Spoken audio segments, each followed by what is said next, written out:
So cross-collaborate and pollinate with the AUC. There are so many different walks of life that walk throughout this campus, walk on Brown Street, and having that centralized location for students will just, make a world's difference of bringing us together as a community and building students and a campus for the future. This new proposed center would really change the game. I think it's important for anyone, if you're trying to do something with like-minded people, iron sharpens iron, and so we must have somewhere to congregate, you know what I'm saying? And so this new center is a huge first step in that direction. And I think a community center or campus center would greatly help the other student entrepreneurs to have a go-to market space. So they can go to this campus center and understand what may be needed, what other students want. They can go here and have a space not to write it on the dresser, but to write it on some whiteboards or something. Some professors they can work with to grow their ideas. The Campus of the Future initiative is an exciting opportunity to modernize our central campus and update our infrastructure so that it matches the quality of the education that we offer in our classroom. The proposed campus center will be located on the current site of Hubert, White, and Douglas Hall. Designed by Moody Nolan Architecture, the 58,000 square foot facility will feature a new campus center, retail dining, bookstore, will be a home to our student organizations and study hall. As an alum and parent of current students, I'm very excited about this project and hope that you will support it. So I think it's very vital to have, this campus center, because I feel like Morehouse always sets, the pace for a lot of things that we do, not just in the world, but, in the AUC as well.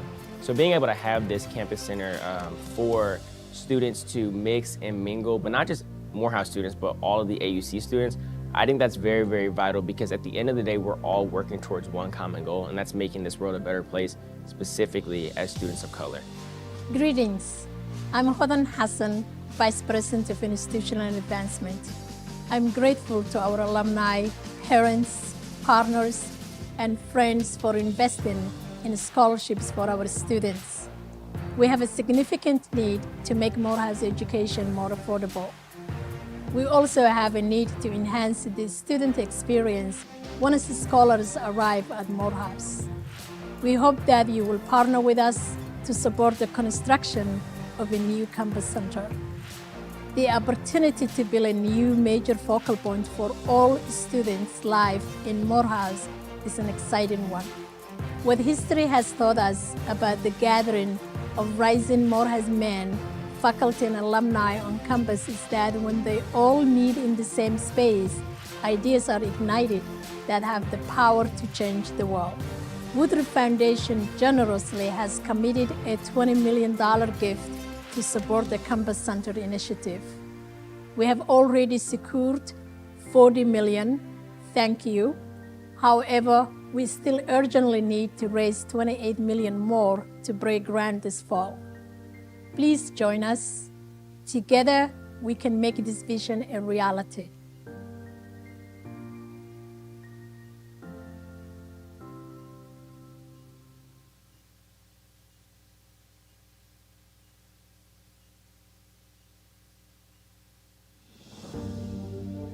My name is Jordan Phillips. I am a senior sociology major from Philadelphia, Pennsylvania.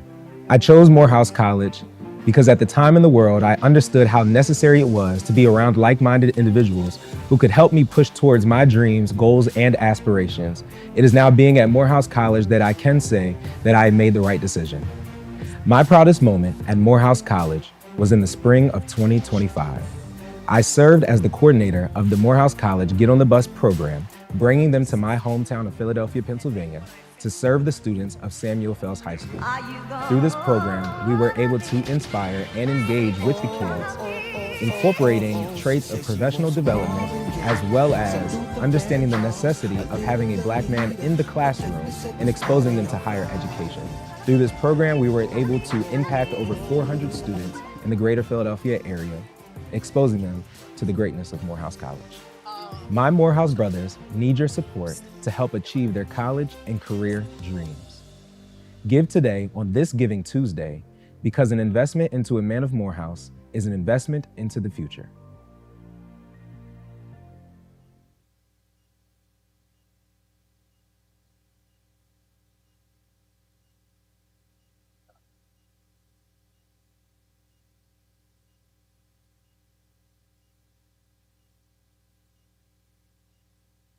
Philanthropy is about making a real impact and having the commitment to lead by example, to pay it forward, and to be a blessing to others. What's your plans for dinner tonight? As SCA president And as senior class president, we are focused on making sure the Morehouse legacy endures and inspires future generations of students to follow in our footsteps and achieve their Got dreams. it. Okay. Cool. So how long do we have? As Student Government Association, Secretary of the Office of Institution Advancement, and a graduating member of class of I think I'm going to 2026, speak like we're making a statement couple before we seconds, even very graduate. That's why the senior class of 2026 Is officially pledging $50,000 on Giving Tuesday. to help Morehouse College build the campus of the future. But we're not just giving, we're issuing a challenge to every alumnus and alumni class. Let's increase our participation rate. we are calling on every graduating class, from the newest graduates to our most seasoned veterans, to demonstrate the enduring strength of the Brotherhood. Show us your legacy, match our dedication, and help us secure Morehouse College future. Join the movement, commit today. How will you support Morehouse College on Giving Tuesday? You probably won't be able to. Okay, we have about a minute or so before you go on. He's not sure how long you're gonna have to speak, but they're gonna kind of cut in and let us know. I know, but I don't want to be on the comment or without talking. Okay. Yeah. Okay. So it's better when I stop to be cut off. Okay. Welcome to the Morehouse College Giving Tuesday House Party and Telethon. Happy Giving Tuesday, everyone. I'm one of your hosts. Yes, as you can see, we're all excited. I'm one of your hosts, John Williams, Director of Leadership Gifts, and we are broadcasting live from the campus of Morehouse College in the Massey Conference Center. If you are in Atlanta, come over to Morehouse College and join us for an exciting evening of entertainment, faculty, staff, alumni interviews, and philanthropic giving. That's awesome. I'm Gary Clayton, Financial Secretary of the Morehouse College Alumni Association. Joining us on stage is Rhonda Elmore, Director of Donor Relations, Scholarship, and Endowment Administration. And by the way, I got a scholarship to attend Morehouse College. And Noah Cathy, a sophomore journalism major from the great city of Dallas, Texas. Yes, sir. We will be here from 5 p.m. to 9 p.m., and I'm calling on all of my Morehouse brothers, especially from that grade 88, to pay it forward on Giving Tuesday and to make a generous donation to honor the impact that Morehouse has made in your life. And the interesting thing is, every year, I make a special donation in memory of 3 of our members that passed away, Hugh Day, Rainey Crawford, and Wilson Rice. Awesome. Well, thank you, Gary, and thank you all for tuning in this evening and being loyal supporters of Morehouse College. Our participation goal for Giving Tuesday is to attract gifts from at least 1,500 donors. That's right, 1,500. We have raised over $2 million during 2024 Giving Tuesday, thanks to the generosity of the Morehouse community. We hope to raise just as much this year. At Morehouse College, we are dedicated to developing men of consequence who rise as leaders in their professions and in their communities. You can make a gift this Giving Tuesday that will directly benefit teaching, learning, and expanding 21st century learning opportunities for our rising men of Morehouse. Your gift could help guide financially struggling students toward a future filled with endless possibilities. As a student, I've seen far too many of my brothers have to worry about how they're going to pay tuition.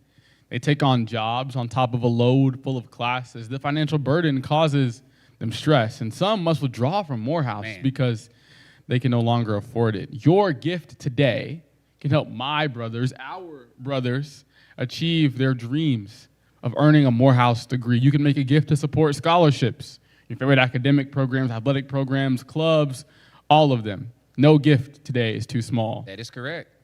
HBCUs have historically served as the engines of social and economic mobility for Black students, producing 80% of the nation's Black judges, 70% of Black doctors, and half of the country's Black lawyers and teachers, and 40% of Black engineers. And at Morehouse College, we have cornered the market in producing Black male excellence. In fact, Morehouse educates more black men who go on to earn doctorates than any other institution. Talk about it. And the college is the top HBCU for social mobility for black men in Georgia. Yes, it is. And Morehouse offers a safe space. It does. For the education and development of intellectuals, innovators, and advocates for social change, like I think I am. By supporting the Morehouse mission, you become integral to empowering our scholars to excel academically and embrace their potential for greatness. The impact of your donation will provide students with access to world-class education and transformational experiences. It fosters a legacy of leadership, excellence, and community impact, and preserves the rich history, heritage, and traditions for Morehouse College for generations to come. Awesome. So I think it's time that we take a trip to Chicago, Illinois. Are y'all ready to take that trip? Let's go. Vice President Hoden Hassan, are you on and live? Yes, I am here, John. Hello. Great to hear your voice. Hello, good afternoon, everyone. I am Hoden Hassan, Vice President of Institutional Advancement and Chief Development Officer of Morehouse College. I am honored and excited to welcome you all tonight to join us and participate in Giving Tuesday. This is the third year we streamed our effort, and this is our first year. In fact, we are streaming from Chicago. Yeah. And one of the main reasons why we did that was to create and mobilize all our community, our alumni, our parents, our faculty, our staff to join this global day of philanthropy and join us and help us raise money for our mission, for the college, and most of all, our young man, rising man of Morehouse. We have a goal of 1.5 million, as Rhonda mentioned earlier. We also have a goal to increase our participation rate, and the way you can help that goal is if you make any gift, any size, we welcome you. And thank you so much for making it possible, the great work our faculty and our community at Morehouse is doing. I will be signing off soon, and joining here very soon will be our president, Dr. F. DuBose Bowman, and we will be back shortly. Thank you so much, everyone, again. Thank you. We'll talk soon. Thank you so much. Thank you so much. You know, Morehouse men are everywhere in every field. So guess what? We are counting on you. Yes, we are. Morehouse men, our alumni, our students, our parents, our partners, and friends to make this an amazing day of success. Yes. You can give online at giving.morehouse.edu or you the following number at 866-834-4313. Again, that number is 834-4313. Or you can always scan our QR code and give, or you can give in person between 5 p.m. to 9 p.m. at the Bank of America Auditorium here on campus. We will be checking in with the Morehouse College Alumni Associations from across the country who are rallying their classmates and brothers nationwide to dig deep and give back to Morehouse on Giving Tuesday. If you get a call, an email, or a text from your brother today, do your part. Really do your part and make a gift. Your participation shows your love for Morehouse and the appreciation for the education you received years ago. Now, let's get this party started after we check in with our call center. Good evening. I'm Eileen Dodd, Associate Vice President of Advancement Communications and Marketing. Welcome to Giving Tuesday. You're here at the heartbeat of Giving Tuesday, the call center. And we'll be watching your donations come in. So far, we have more than $339,000. Thank you so much for your generosity. And my colleague's going to introduce himself to you. Hello, my name is Jeremiah Mitchell. I am a junior education studies major, English minor from Tampa, Florida. And like Ms. Dodd said, I'm here in the heartbeat of our operation and what happens today on Giving Tuesday. We've gotten just over $339,000 in donations. And if you want to join that donation as well, just make sure you text Morehouse to 866-834-4313. Now, I have some special people to the left and the right of me. I'm going to let them introduce themselves. Hello, my name is Rotanda Smith. I'm the Assistant Director of Annual Giving. Hi, and I'm Willie West, Director of Annual Giving. And these wonderful colleagues will be watching your gifts come in, and they'll be putting your name on the donor wall. Thank you for joining us this evening. Thank you. We have a $1.5 million goal, and if you saw a video earlier this evening, there is a special challenge by the senior class. Can you tell me more about this challenge? We're so impressed. Good evening. My name is Kenneth Ugo, and I currently serve as the 94th Student Government Association President. Last week, myself, alongside TK Thomas and our senior class president, Elijah Lewis, came together on behalf of our senior class to announce our pledge to donate $50,000. Now, the importance of this is that giving doesn't just start when you're an alum, but it starts right here when you're a student. So we're issuing a challenge and a charge to every alumni class to donate and to give back to Morehouse College. And what is so important about us giving, not just today, but giving to Morehouse and this institution? Again, hi, I'm Javon. These funds are important for supporting our campus facilities, hiring more professional staff, and supporting the men in need. Thank you so much. Again, if you want to give and join our donor wall and get shouted out, just make sure you text Morehouse to 866-834-4313. Thank you so much, you guys, for joining us. Tell your friends and family to give. We appreciate your generosity. Thank you. Hello everyone, my name is Kareem Diop. I'm a junior here at Morehouse College, majoring in business administration with a concentration in finance. I was born in Washington, D.C. and raised in France. I chose Morehouse College because I wanted to be in an environment where Black excellence exists, but also be in an environment where I knew I was going to grow. Prior coming to Morehouse College, I spoke to my auntie, which is my mentor, and she went to Spelman and she emphasized that I was just gonna grow as a person here, but also strive academically. And I wanted to be in an environment where I was gonna grow and be the best version of myself. One of my proudest achievements while being here at Morehouse College was being accepted into the Oprah Winfrey Scholarships program. My freshman year, I heard about it and I dreamt about being accepted. I applied my sophomore year, I got in, and it's really a program where I represent leadership, service, and academic excellence, and it definitely made me grow in a lot of aspects and made me who I am today. Being a finance major here at Morehouse College has definitely pushed me to understand what I want to do. Finance is not only about the numbers, it's about understanding macro events and micro events that push people to make important decisions in the future. Being a junior here and doing finance, I understood that I want to become an investment banker and maybe dive into private equity where I could understand how companies work and make impactful decisions. My Morehouse brothers need your support to achieve their college and career dreams. Make a gift to Morehouse College today on Giving Tuesday because your support will be much appreciated. Donations help students like me and my brothers around Morehouse College achieve their dreams without going through financial stress and the financial burden.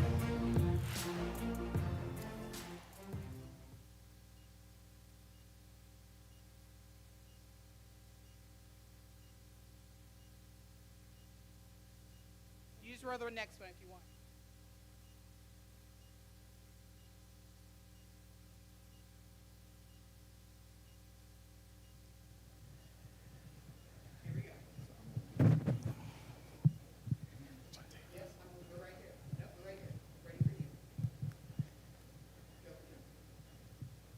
And we are back here at the Giving Tuesday house party. How are you all feeling today? Feeling good? Feeling good. Feeling good. Awesome. It's my birthday. It's your birthday. Happy birthday, Rhonda.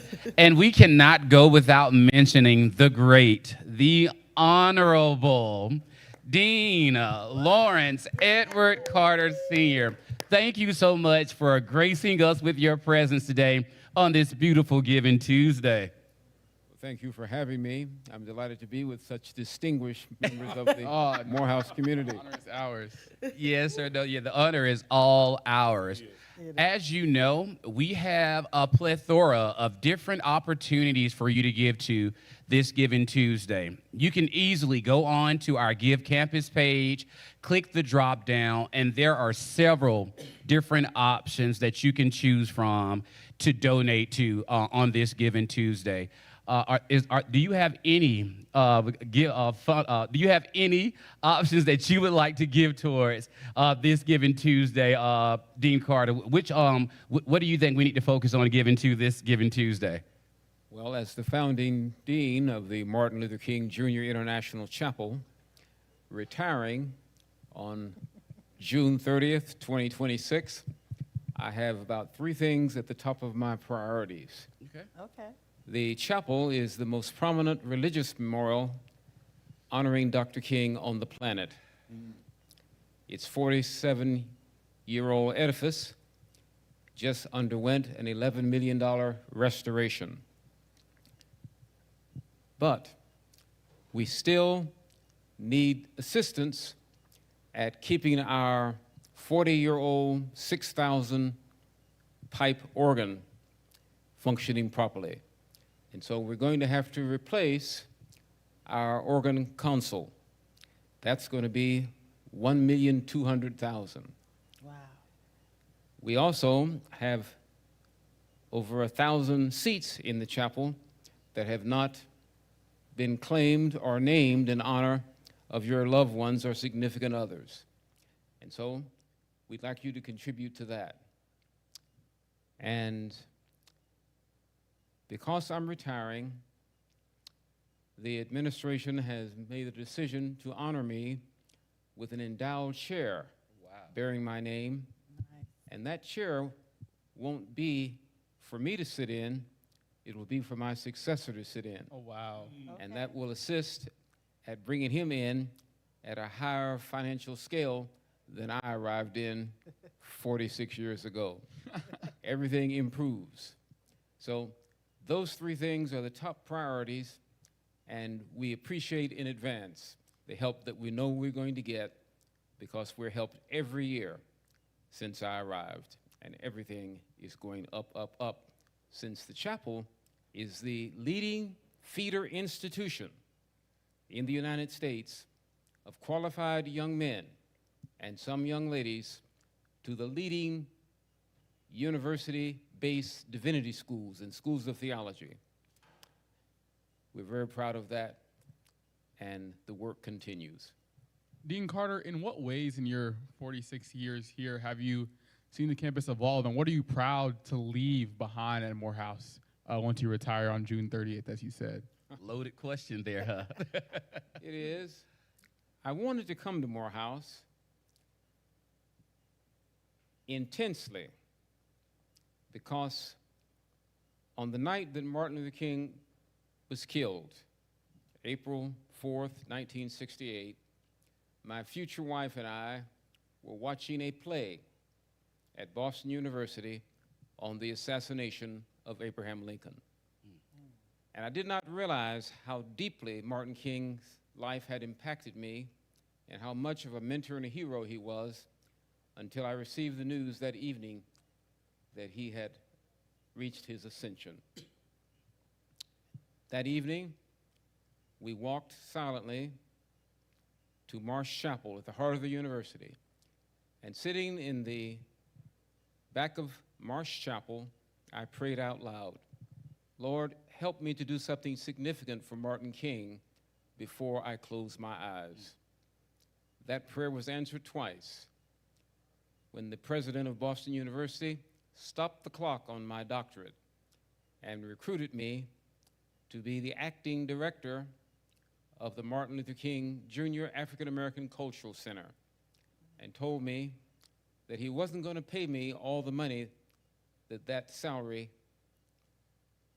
would include. I didn't know where he was going with that, and waited with bated breath for the rest. And he said, I'll only pay you half of that salary, and the other half will grow for as long as you're in the job, so that when you come out of the job, we can start the clock on your doctorate, and you can walk straight through not having to work. I said, I accept. Well, in 3 years, I didn't get to do all that I wanted to do for Dr. King, and I prayed again, and Dr. Gloucester invited me to Morehouse to be the founding dean. So when you put all the years together, when I'm finished, I will have served, with my name juxtaposed to his, 50 years. Wow. That's amazing. Wow, that is awesome.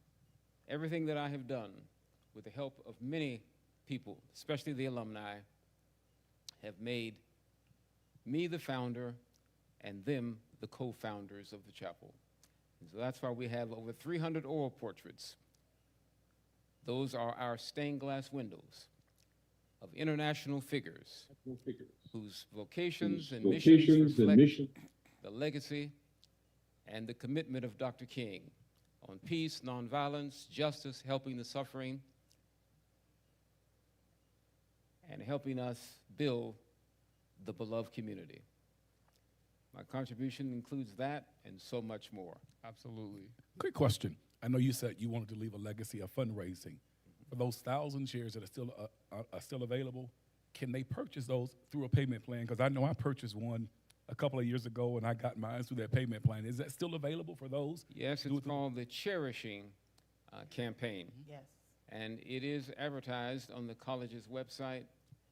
And you can, I think, go to Google and type in Morehouse College Cherishing Campaign, and how to send your funds in will come up. Awesome. Well, thank you, Dean Carter, for your leadership and your commitment to Morehouse College. At this time, we got some more good videos for you, so we'll be right here. So don't go anywhere. We'll see you soon. Hello, everyone. My name is Christopher Lambry Jr. I'm a first-generation college student, third year, studying political science on the pre-law track from Atlanta, Georgia. I chose Morehouse College because Morehouse is the only institution in the world dedicated and committed to creating men who will be catalysts for social change. My proudest achievements at Morehouse College have definitely been most recently being named a W.E.B. Du Bois Research Fellow at Harvard University, studying global health crises at the Harvard Medical School. Also, I currently serve as the Senate President Pro Tem for the 94th Student Government Association at Morehouse College. Also, my freshman year, as an Oprah Winfrey Scholar, I had the opportunity to serve as an international election observer in South Africa. These have definitely been my proudest moments at Morehouse thus far. My Morehouse brothers need your support to achieve their college and career dreams. So give to Morehouse College on Giving Tuesday, because Morehouse College creates men who will lead lives of leadership and service and be social change agents for tomorrow.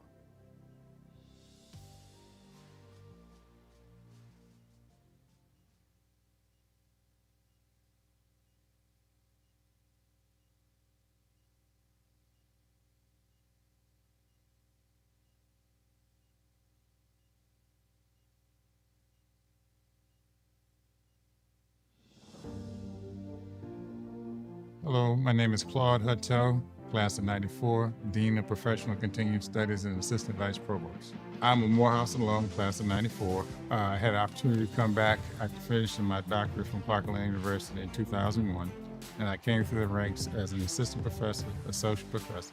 I was a department chair for kinesiology for 8 years. I was division chair of life sciences for 3 years, and in 2022, this position came available.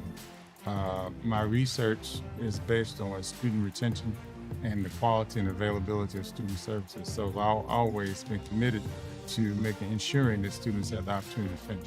Also, I'm a fourth generation educator. So the mission of education has always been a part of who I am. So I've always been committed to helping students accomplish their goals.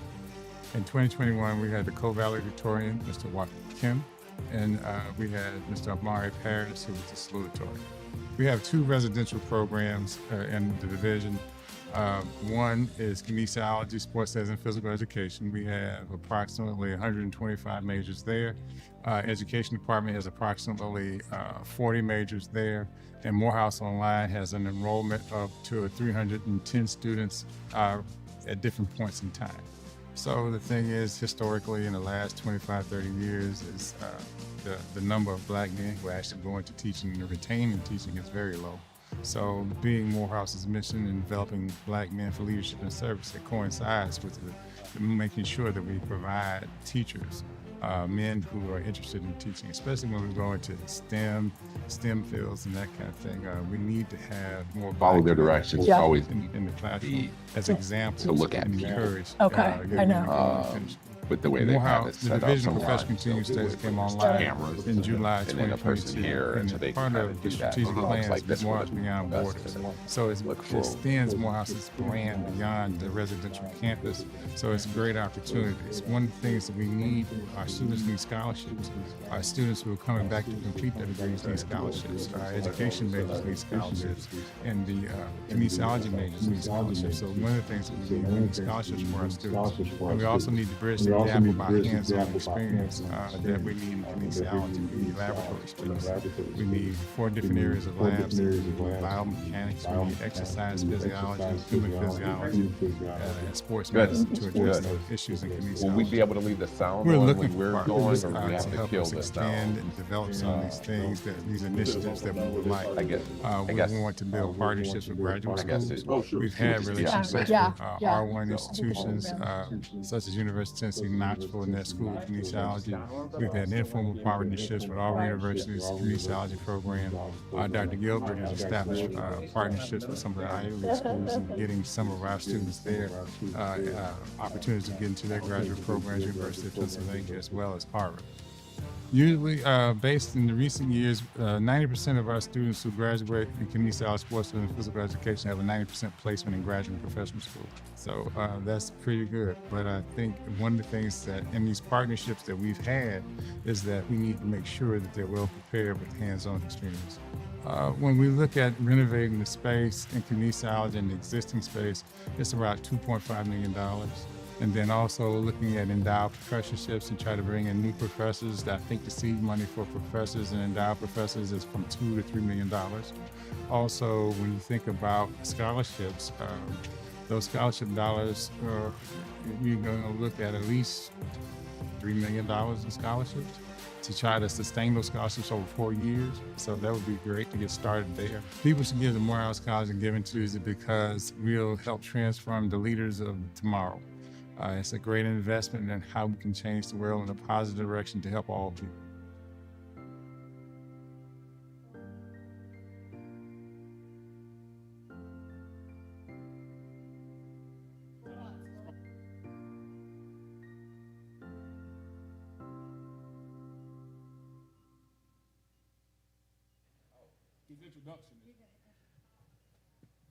And welcome back to the Giving Tuesday house party. We are still having an amazing time in the Shirley Massey Center, and we want you to feel that same energy in your homes. Are you all still feeling that same energy? Yeah. You're still feeling good? Yes. You're feeling good. Awesome. I think we have some more important people that are about to jump on. We do, and we're super excited for the 13th president of Morehouse College to join us today, President Dr. F. Du Bois Bowman.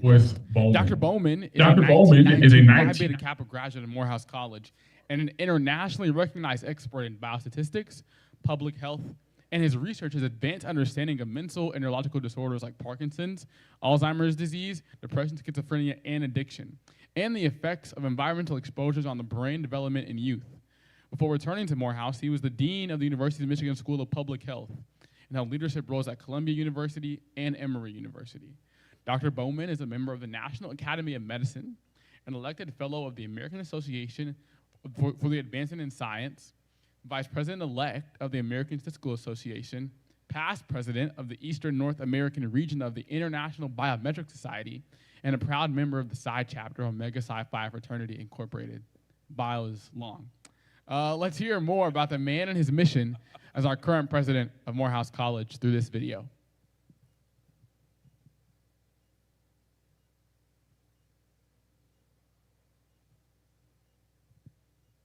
up? Well, I guess the video is coming, but why wait for the video when we have them right in person? So welcome back, and thank you for joining us, President Bowman. As you begin your tenure as president, you have a vision of what you want to accomplish, and this will be your first Giving Tuesday as president. So our question is, why is our annual Giving Tuesday campaign important to you? So first of all, thank you so much for the energy around the country. I'm joining you here from Chicago, Illinois, live at Soho, Chicago. I know that there's a convening in Morehouse College campus, and people throughout the country, whether in their homes or in other watch parties, are joining us here. So greetings and happy Giving Tuesday to everyone.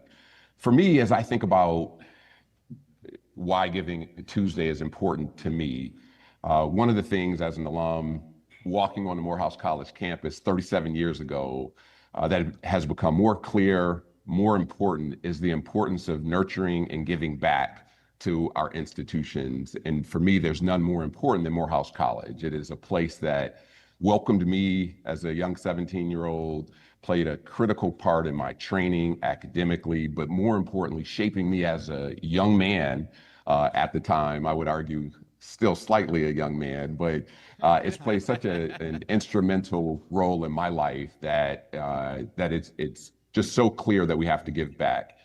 As I've returned to Morehouse College as president, being now reconnected with the mission from my role as president, I see the need. The need is so great, it's so immense, but what we do at Morehouse is special. It is not replicated anywhere else in this country. And so just being a part of that journey of giving back, continuing to support our students, but also strengthening the institution. And then the last thing I would say, in addition to my own journey, I am a two-time Morehouse parent. And also my wife is a product of Spelman College. And so the AUC is home. It's been an anchor and central in our lives over the years. So in a fitting way, since I'm sitting in Chicago, Illinois, home of the Chicago Bulls, I'll end with saying it's important because it's deeply personal. Some of you will get that. That was good. Dr. Bowman.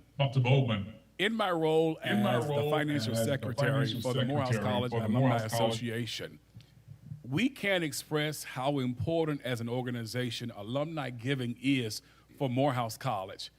Please explain, with as much time as you need, to our audience, why is alumni giving so important for the college to be successful? Yeah, so first of all, what I'll say is that institutions of higher ed, like Morehouse College, can accomplish some things just on the basic revenue streams, primarily tuition for Morehouse College. The area of philanthropy is so important, though, for the pride that we carry as Morehouse alum and others who are connected to the mission to really reach our highest levels of aspirations.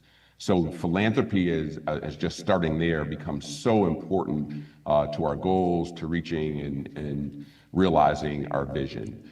And the role that alumni play is really central, because if alumni don't step forward and play a significant role in that, how can we expect others to do so?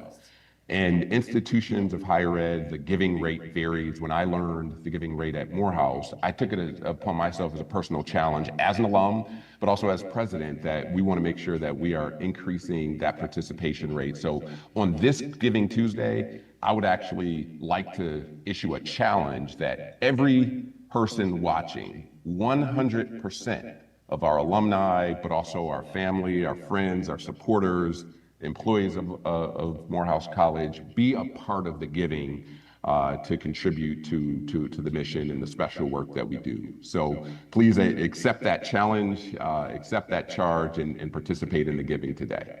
Well, grade 88, we will step up to the challenge. Yes, sir. Yes, sir. Thank you so much. Holden, do you have any questions for Dr. Bowman for us?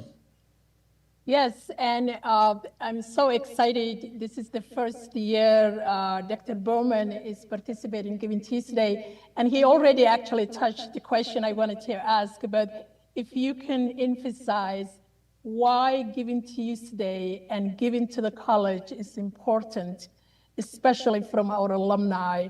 That would be a wonderful thing for me to know. Absolutely. So I've commented a little bit already on it being important personally to me, and I also accept the same challenge that I issued to all of you, and have stepped forward recently and made a pledge myself to give. I've talked about the importance of alumni playing a central role in that. And in my role as I go out and pursue fundraising across the country, sometimes it is a leading question, what percentage of your alumni actually give? And so just reinforcing those points. But now transitioning, Holden, to your question of why is it important for the college, it's so important to the college just to really support the special needs and activity that take place. Our student support.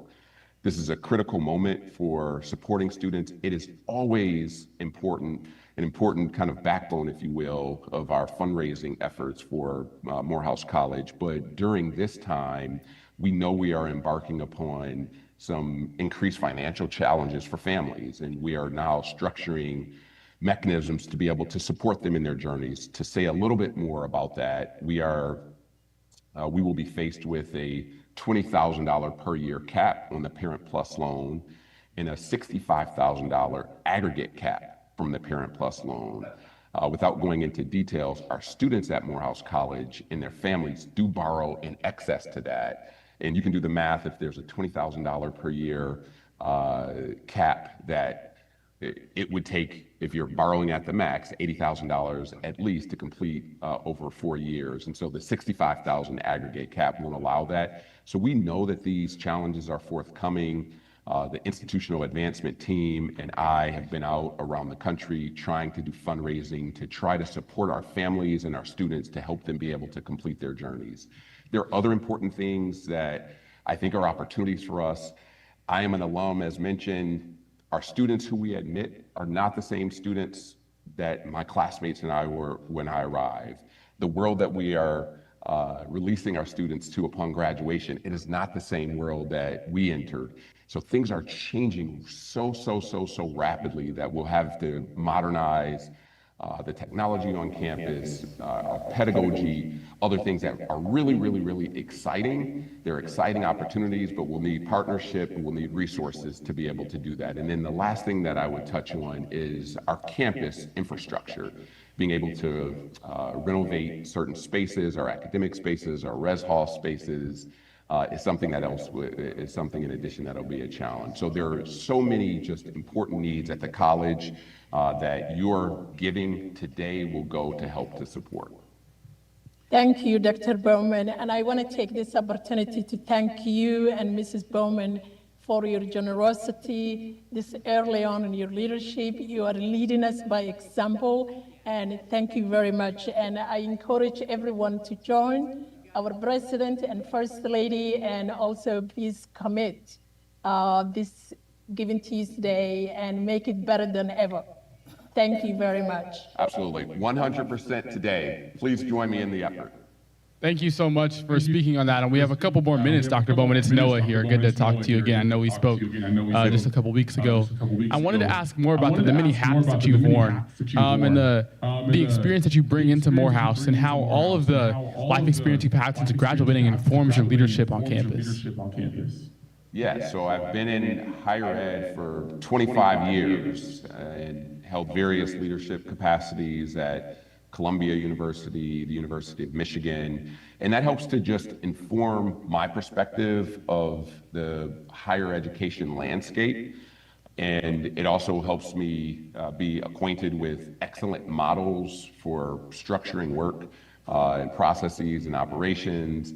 And again, through my time at Morehouse as an alum and through my parenting journey, and actually involvement over the years in partnering with Morehouse and Spelman, I've not lost that lens as well. So this is a wonderful melding for me of those experiences that you mentioned, Noah, that I bring back with me to the presidency. And I'm super excited.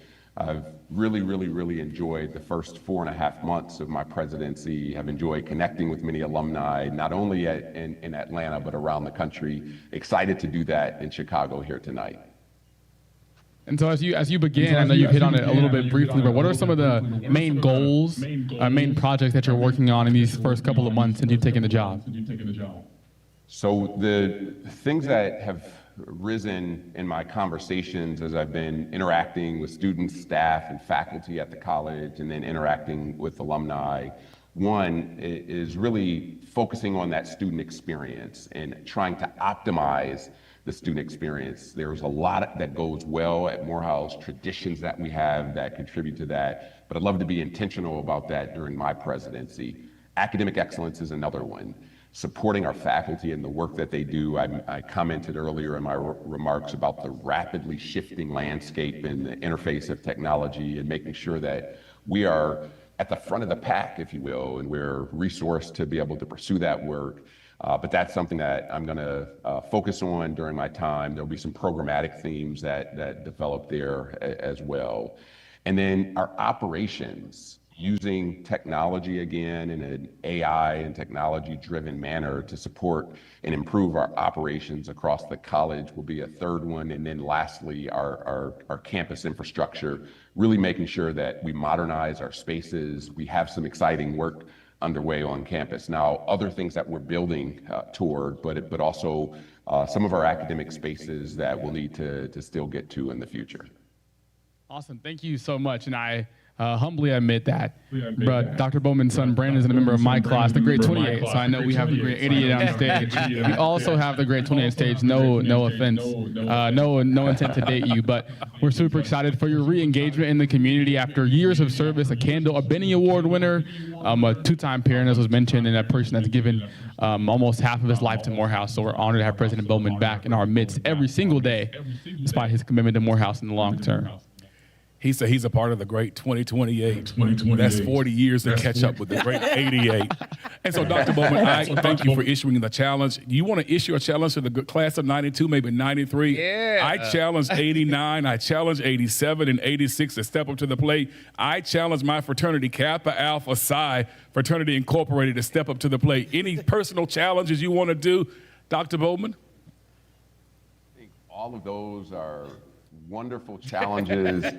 I am, again, not only here as president, I'm here as a member of a particular class. So to that, I say challenge accepted. I'm here as a member of a particular fraternity. So I will say challenge accepted. So please reach out. Thank you for all of your work and your service on behalf of the college. It's an exciting time. I know there's a lot of banter at play, but we're all really supporting that same common cause and mission at Morehouse College. So look forward to having you all join me in giving today. Well, thank you both for your leadership and dedication. I can tell you, even from the windy and cold city of Chicago, we can feel the love and support all the way right here in Atlanta. So, ladies and gentlemen, don't go anywhere. We have some more good Giving Tuesday stuff that we're looking forward to. So sit back and relax, and we'll be back with you soon. Introducing the quartet from the world-famous Morehouse College Glee Club, whose rich legacy includes singing at several U.S. presidential inaugurations, touring globally and nationally, and recently singing with the Tabernacle Choir. The Glee Club is beginning the Morehouse Spelman Christmas Carol concert series this weekend. The cherished tradition brings together students, faculty, alumni, and community members from across the nation for an evening filled with music, celebration, and the spirit of togetherness. We hope you will invest in the Morehouse College Glee Club today. Good news, chariots are coming. Good news, chariots are coming. Good news, chariots are coming, and I don't want it to leave me behind. Good news, chariots are coming. Good news, chariots are coming. Good news, chariots are coming, and I don't want it to leave me behind. They're all silver slippers in the heaven, I know. There are silver slippers in the heaven, I know. And I know, and I know, and I know, I know. And I don't want it to leave me behind. Good news. Good news. Chariots are coming. Good news. Good news. Chariots are coming. Good news. Good news. Chariots are coming. And I don't want it to leave me behind. There's a long white robe in the heaven, I know. There's a long white robe in the heaven, I know. And I know, and I know, and I know, I know. And I don't want it to leave me behind. Good news. Good news. Chariots are coming. Good news. Good news. Chariots are coming. Good news. Good news. Chariots are coming. And I don't want it to leave me behind. There's a starry crown in the heaven, I know. There's a starry crown in the heaven, I know. And I know, and I know, and I know, I know. And I don't want it to leave me behind. Good news. Good news. Chariots are coming. Good news. Good news. Chariots are coming. Good news. Good news. Chariots are coming. And I don't want it to leave me behind. Good news. Good news. Chariots are coming. So glad. So glad. Chariots are coming. Good news. Good news. Chariots are coming. And I don't want it to leave me behind. And I don't want it to leave me behind. And I don't want it to leave me behind.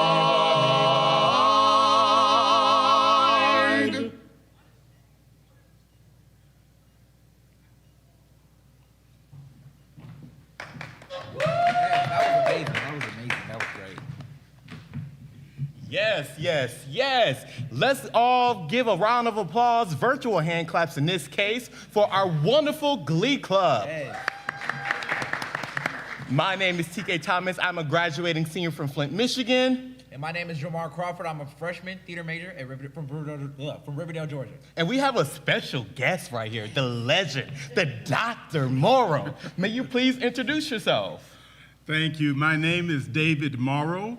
I am a graduate of Morehouse College from the class of a long time ago, and 1980, and I am proud to be the director of the Morehouse College Glee Club as well as chair of the music department. Wow. Many hats that you wear, Dr. Morrow. My hand claps to you. So my first question for you, Dr. Morrow, is why is it important to give to the Glee Club on this Giving Tuesday? Well, it's important to give to the Glee Club, but as I wear the other hat of my chair of the music department, it's important to give to music at Morehouse. Music has been a tradition at Morehouse since 1911, when Mr. Harold, who was the first director of the Glee Club, founded the music department as well. And it's part of the culture of the college, it's part of the African-American culture, and we have been able to produce musicians, instrumentalists who have been in the band, Glee Club members who are singers, composers, conductors, scholars in music for all these many, many years. Wow. Yes. So I guess my question would be, what has been the most rewarding part as your experience been with the Glee Club? My most rewarding part is working with these young students and being able to create absolutely wonderful music of all kinds, especially highlighting African-American musical styles. They work hard and they have to do their studies as well as come and do rehearsals. And the products that they put out from people who have sung in the shower only or have sung all over Europe comes together to make something absolutely beautiful. Yes. Well, this was amazing, and this was just a glimpse of what we have in store for you guys tonight, from performances ranging from acting, singing, and dancing, and so much more. Stay tuned. We'll see you guys in a moment.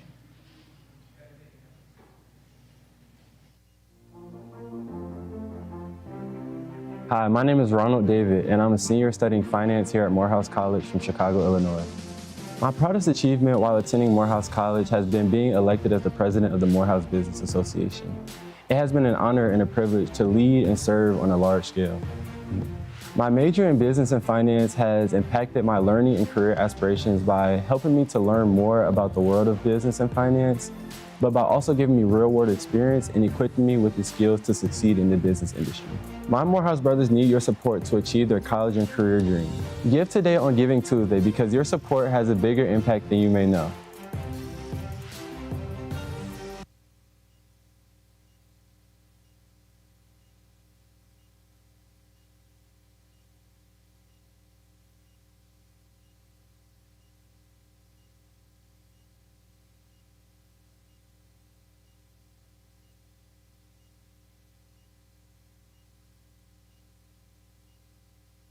Hey, and we are back here live at Morehouse College. Are you all still feeling all that Giving Tuesday fun? No, we certainly are. We heard a great performance from the Glee Club. Shout out my friends there, and we're almost ready for a special interview. But during the time, I want to issue a special challenge. I'm a senator at large here in our Student Government Association.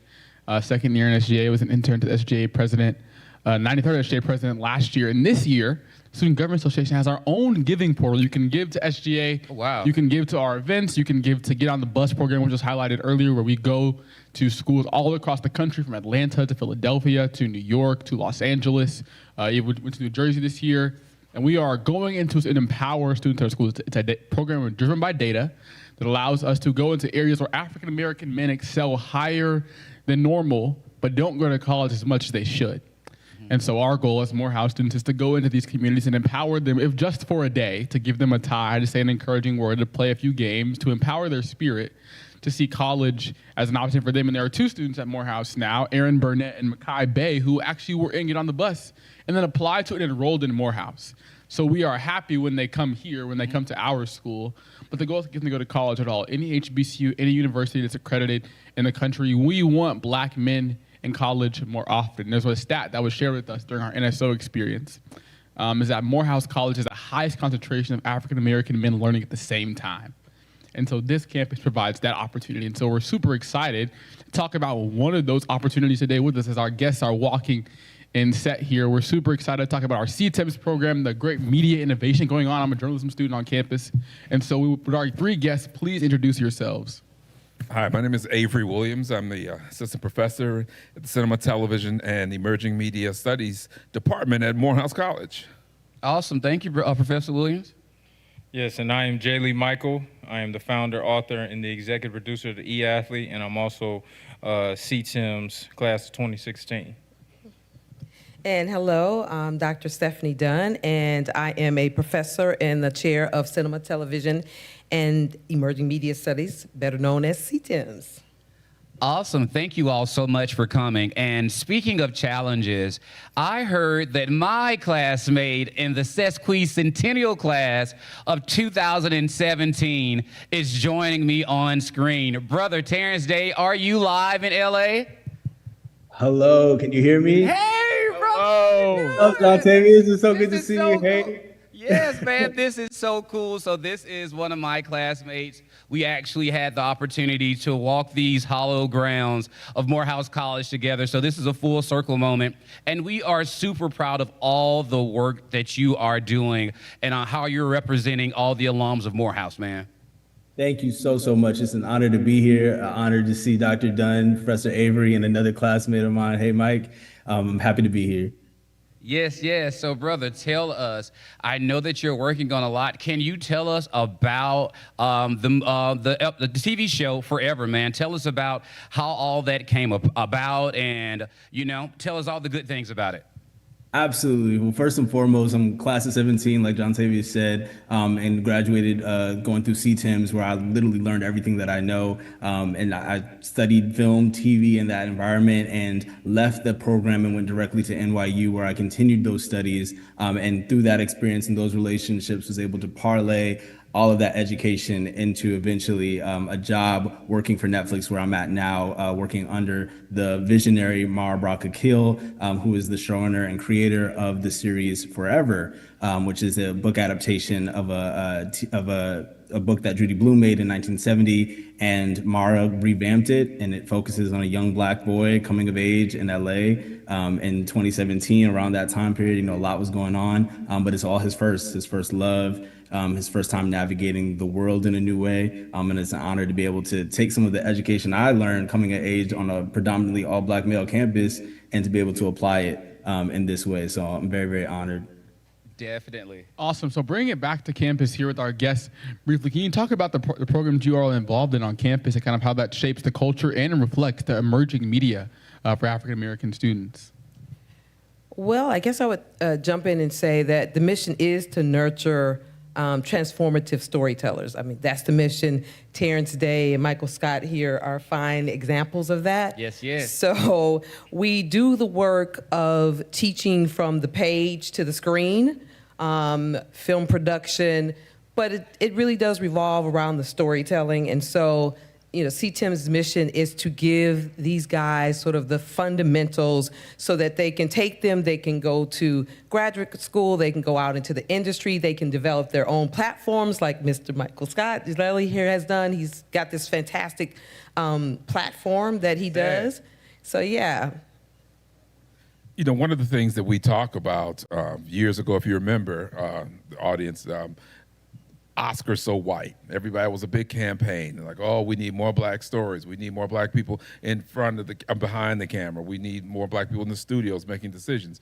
Well, that's part of the mission of CTIMS, is that we start the pipeline here, is that we groom and train our next wave of storytellers so that the pipeline begins here. And that's why it's so important that you support what we're doing here, because we can groom and foster and train young men like Terrence Day and Michael Scott and hundreds of other graduates that we have put out there in grad schools and in studios and agencies and the like. So that's part of our mission here at Morehouse and in the Cinema, Television, and Emerging Media Studies Department. And the giving helps us a lot. Oh, I'm sure. Please give today to CTIMS and all the media programs. And our last guest has something special to share with us. Take it away. Yes, sir. Yes, sir. So first and foremost, thank you for having me. I'm just honored and proud to be here, being a CTIMS major from 2016. They're absolutely right.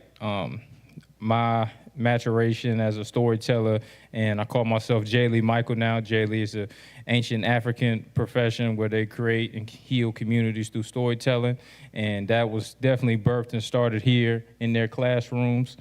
I learned a lot about this conflict. I learned about film theoretics, everything that I needed to give me the confidence to be the storyteller that I am today and continue to go forward and move forward and have the creative mental fortitude and vision was birthed in these classes, and they nurtured that seed. They nurtured it, they taught us, they got on our nerves sometimes, but that's what they're supposed to do because they're grooming the next wave, the next generation of creative community healers through storytelling. And I'm just proud and appreciative to have gone through this program, and I wouldn't trade it for nothing. We're proud of you too. Mike, why don't you share a little bit about what you're doing right now with the people out there, because it's important for them to know. Yes, so Hold it up. Currently, I'm the founder, author, and the executive producer of the eAthlete. The eAthlete is a transformative storytelling platform where we empower and inspire the youth and the inner youth and adults to be their best selves by helping them focus on their capabilities over their disabilities. That's our motto, capabilities over disabilities. Amazing. And we do that through telling stories of people with different mental and physical capacities, and we showcase how they overcome their external perceived limitations in the world of sports and video games to inspire the youth and the inner youth and adults to be their best selves. So that's what we do. And he started that project in senior capstone class. Oh, as a wow. Wow. Yeah, so it was the eAthlete to start off. It was my senior thesis script here at Morehouse. Started in his screenplay 1 class, and I remember like it was yesterday. He said, "Give us 2 movie ideas," and he was just shredding everybody's ideas, like just destroying them. Like what are you thinking with that? You know what I mean? Yes, it is. And then I was just like, all right. So I told the story about inspired by my brother who was born physically limb different. And I told him, like, hey, my log line was a physically impaired teenager born into a family of athletes getting a full athletic scholarship to play video games. And then it just went quiet for a second. And we was waiting on Professor Williams to kill mine, and then he just started clapping. And the class just started clapping. Just from the log line, I got an ovation from the class. And I was like, okay, this must be something. And it's definitely, now it's turned into a novel. We shot a teaser film for it that was entered to a film festival in Hollywood. And we got offered for the script multiple times by different studios and producers in Hollywood, but we decided not to sell it. And now we do public speaking engagements where we're going to schools, youth organizations. We teach them about our motto, capabilities over disabilities. We prompt the kids to read the story with the video game aspect. And we just continue to tell our story from an authentic place. So that's what we do. Hey, Mike, before we run out of time, because I don't know what time we have, tell them how they can find out more information about what you're doing. You can find out more about the eAthlete. You can follow us on Instagram at _E_athlete. That's our Instagram page. We also have a website, is the-eathlete.com, the-eathlete.com. We also have a landing page because we're currently updating our website to be, the website currently is just about the film. The landing page has our book and everything on there, but those are the main two ways you can get follow us on social media, on Instagram and our website. Real quick, we're going to kick it back to Terrence if you're still there with us. Oh, sorry. He's not with us anymore. He had to go back to set. He yes, is on I'm sure. set, on the set of Forever, so he's actually in the writer's room working, y'all, which is what we supposed to do. I'm sure, and I brought up Terrence solely because what are some of the other alumni projects that you all have working on? What are some of the alumni success stories from the CTEMS program? So we have David Fortune, another classmate who won the AT&T Untold Stories for $1 million. And that ended up being the wonderful, wonderful debut film of his called Color Book, which has been nominated, was nominated for NAACP Image Award at many festivals. I mean, he was also recognized by Variety magazine as one of the 10 directors to watch in 2025. And it's getting to the point where there's so many now. There are people like Ron Squire and others who are working for Paramount, writing for television. They're producing their own films. So it's been tremendously important. But this work is a mission of love that really represents, I think, Morehouse and its legacy, producing transformative storytellers, transformative people in all industries, and that is why it's so important to support us. We try to take our students to places like Tribeca Film Festival, all expense paid, to see David Fortune's debut film. And all of those kinds of things cost money, and to give them scholarships. So we hope you'll give and support. Awesome. So thank you so much to our friends in CTEMS who came over to share with us so much important information on ways that you can give back, whether it's your time, talent, or treasure. We have alums that are showing you, and other supporters that are showing you, that you can be involved and you can join this Giving Tuesday train. So all of my folks out there in the radio land, I guess you would say, please sit back, relax, and we'll be right back with some more Giving Tuesday fun. Stay tuned. Darius Williams, business administration major from Baton Rouge, Louisiana, and I'm a sophomore who runs track and field. I chose to attend Morehouse College because I wanted to be around people with the same mindset as me and who wanted to change the world one day. One of the proudest moments of my Morehouse College career was winning the indoor track and field championship last season. Being a scholarship athlete has impacted my aspiration of being a lawyer because it has taught me time management, resilience, and also how to think critically on multiple occasions. My Morehouse brothers need your support to achieve their college and career dreams. Give today on Giving Tuesday because someday we will change the world.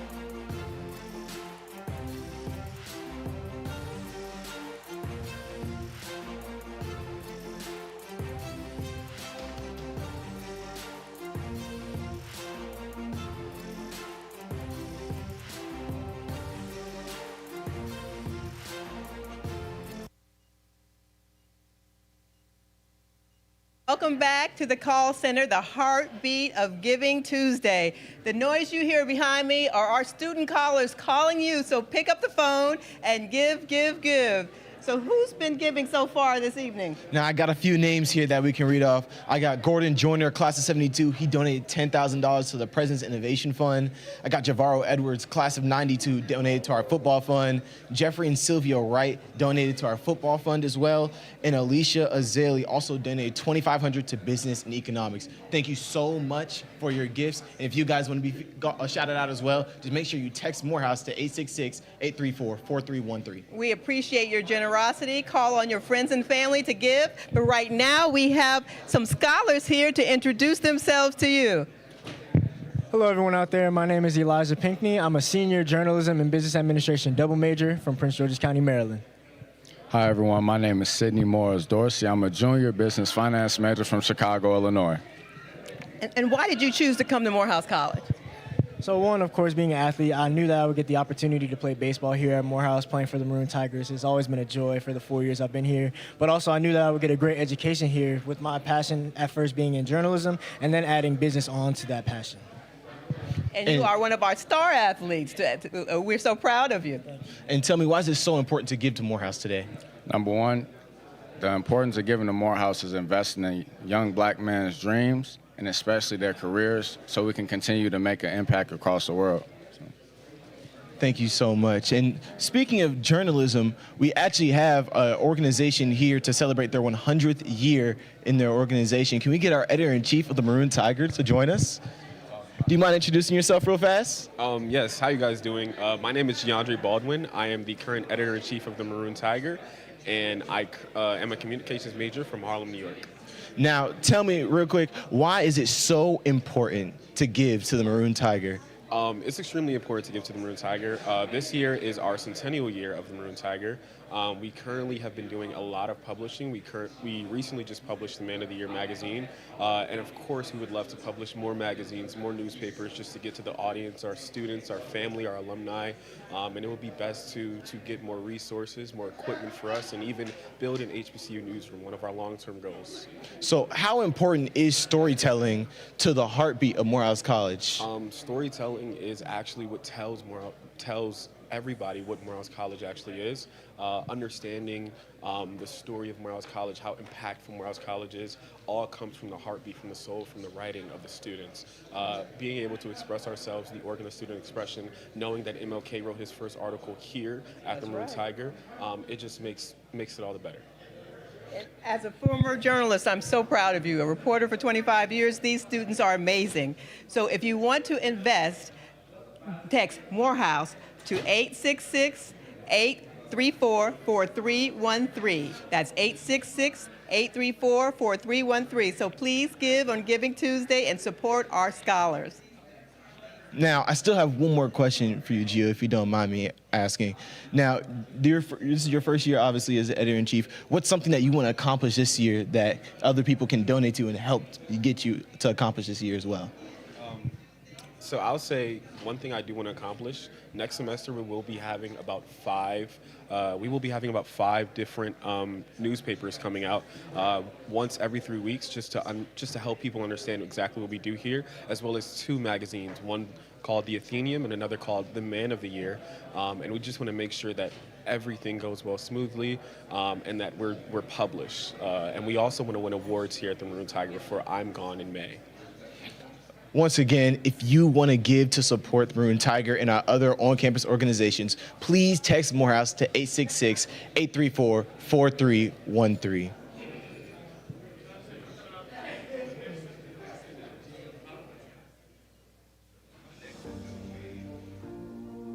Hello, everybody. My name is Jeremy Sword, a first-generation college student, sophomore, business finance major from Portland, Oregon, and I am an Oprah Winfrey Scholar. I chose Morehouse because I wanted to be in a place where I wasn't just tolerated, but accepted, a place that demands excellence from the moment I come here. This is a place that has not only made me a better person, but has challenged me every single day from the moment I've been here. My proudest moments here at Morehouse College have been serving in the Student Government Association, as well as being a Morehouse Student Ambassador. These roles have taught me what it means to truly be a man of Morehouse. These lessons have made me into the person that I am now. Not only a better individual, a better man, but a person who can go out into the world and make real change. This is something that Morehouse College can only do. My Morehouse brothers need your support to achieve their college and career dreams. Make a donation to Morehouse College on Giving Tuesday because it would not only mean the world to me, but it would mean furthering the legacy that Morehouse has of creating men of leadership and service, men of Black excellence. This is only something Morehouse College can do.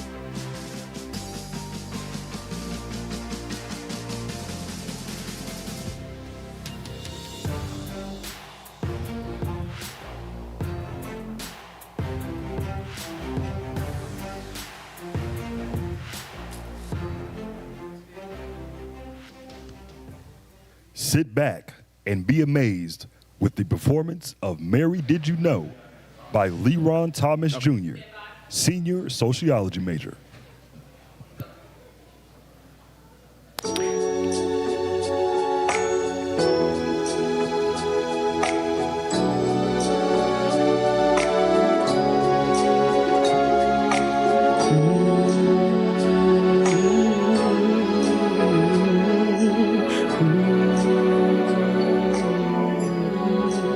Mary, did you know that your baby boy would one day walk on water?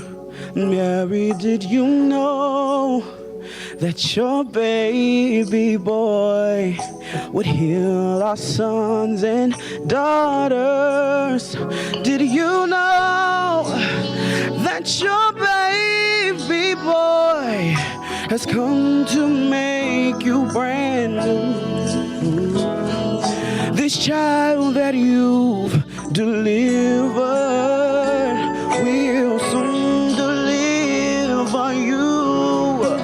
Mary, did you know that your baby boy would give sight to a blind man? Mary, did you know that your baby boy would calm the storm with his hand? Did you know that your baby boy would walk where angels stride?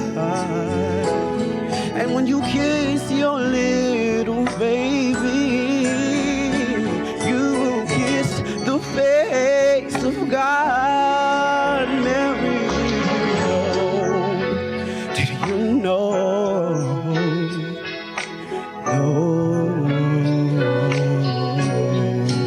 Mary, did you know?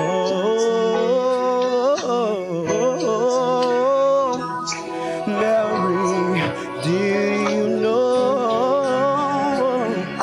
The blind will see, the deaf will hear, and the dead will live again. The lame will leap, the dumb will speak, the praises of the Lamb. Mary, did you know that your baby boy is Lord of all creation?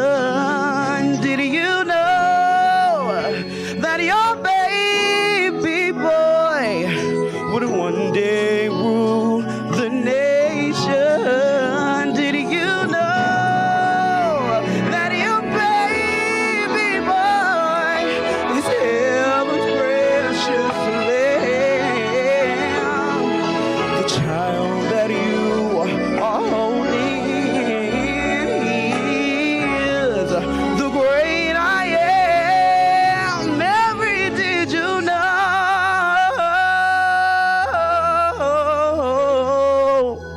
Did you know?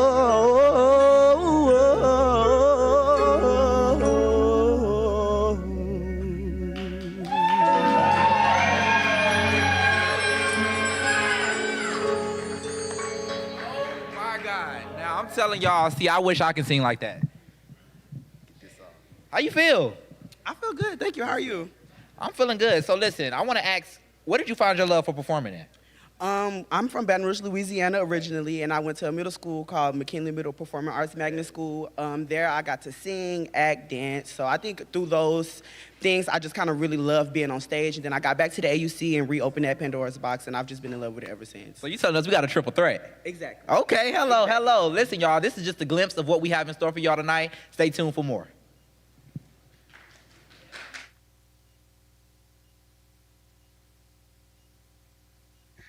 My name is Winfield Murray, member of the class of 1998. I am a federal immigration judge. I am also an assistant professor here at Morehouse College, where I direct the Moot Court program. I came to work at Morehouse because I went to law school, and one of the things that I noticed about people in law school is that they just don't have exposure experiences, especially students of color. And so I wanted to come back to Morehouse to give students that look like me the opportunity to be exposed to what they would face, what they would encounter when they went to law school. And no HBCU had an undergraduate moot court program, and so I wanted to establish the moot court program here at Morehouse. Participating in the moot court team has shown me the impact of appellate court law, much like individuals such as Thurgood Marshall, Charles Hamilton Houston, and Constance Baker Motley. Through them, I have seen how appellate court practice can shape the constitutional narrative and provide freedom and protection to individuals who have been systemically disadvantaged. In 2013, I established the moot court program, and we are still, 11 years later, the only HBCU that has an undergraduate moot court program. Being on the moot court team has helped me realize my potential as a change maker.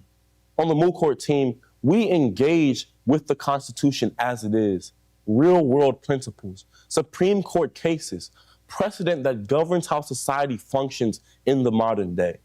The fact that I can engage with that, learn about this material, and ultimately master it this early on in my career shows me that upon graduating from Morehouse, upon matriculating, I can become the change that this world needs to see.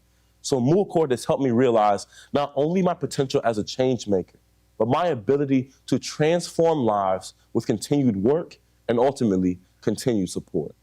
Since 2013, we have advanced to the nationals every single year since our inception.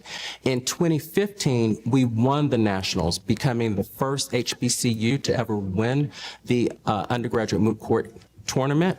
We also became the first African-American team to ever win the moot court tournament and the first African-American coach to ever win the moot court tournament.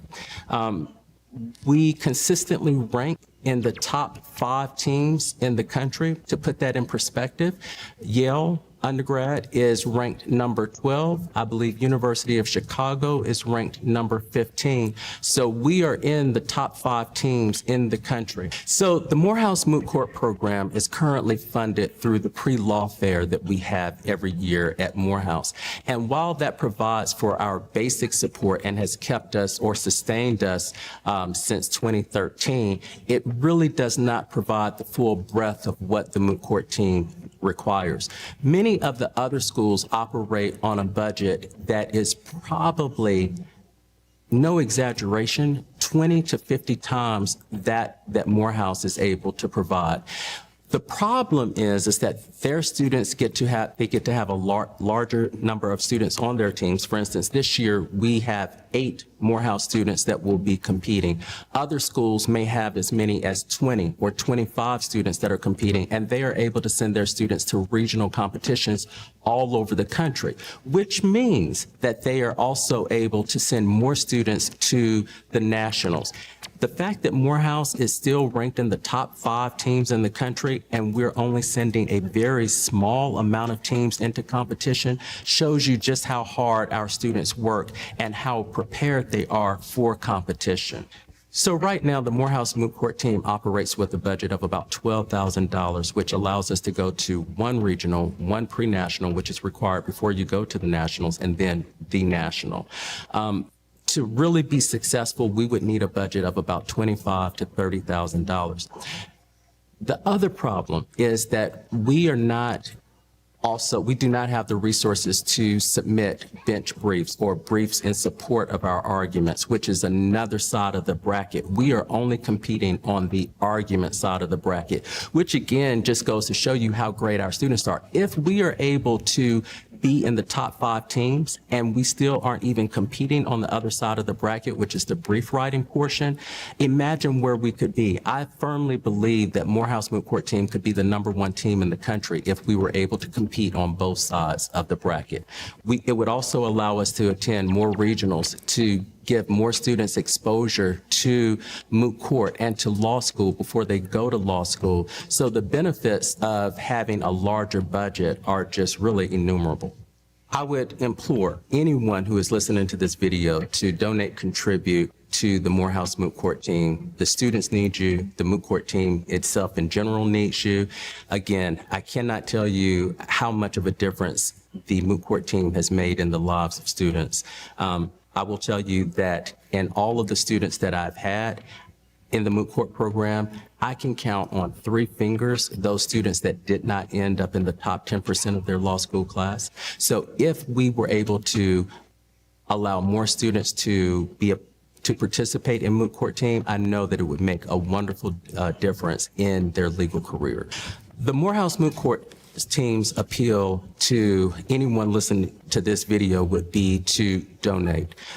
Currently, we do get some funding from Morehouse attorney alums, but we need so much more. Again, the budget that we currently have is about $12,000. It would be great if the Morehouse Moot Court team could be funded by a law firm or several law firms that would allow us to have a larger budget to send more students into competition and to allow Morehouse to compete on both sides of the bracket, both argument as well as the bench brief writing side of the bracket.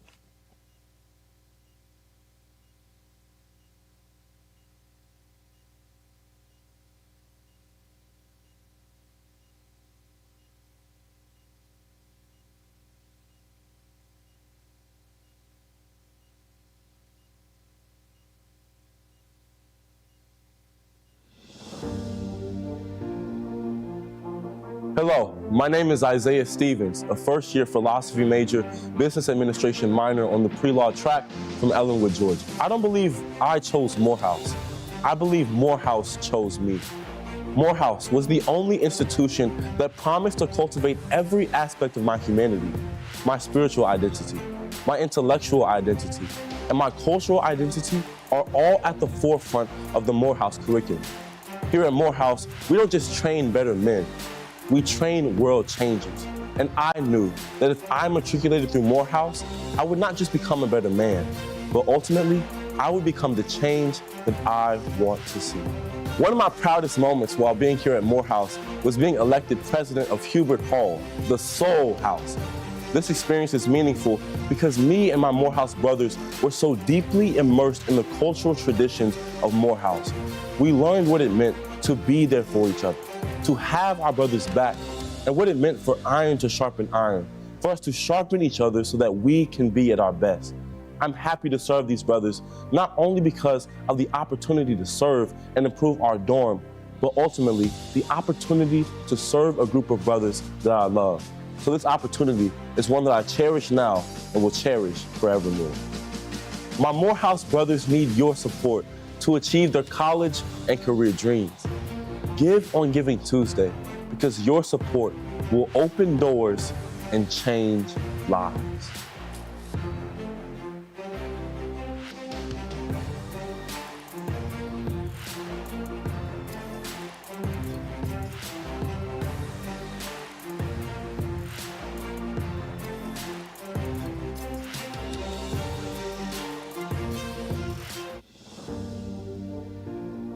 My name is Imani Soche, class of 2019. I'm the project manager for the Morehouse Multimedia Center and adjunct professor here at Morehouse College. The Morehouse Multimedia Center serves as a space for students to be able to come and network with other creatives, as well as to create. There's a production studio, editing wing, another editing wing, and also an instruction wing. So this space is really meant to serve as a creative space and safe haven for all student creatives, faculty, and staff as well.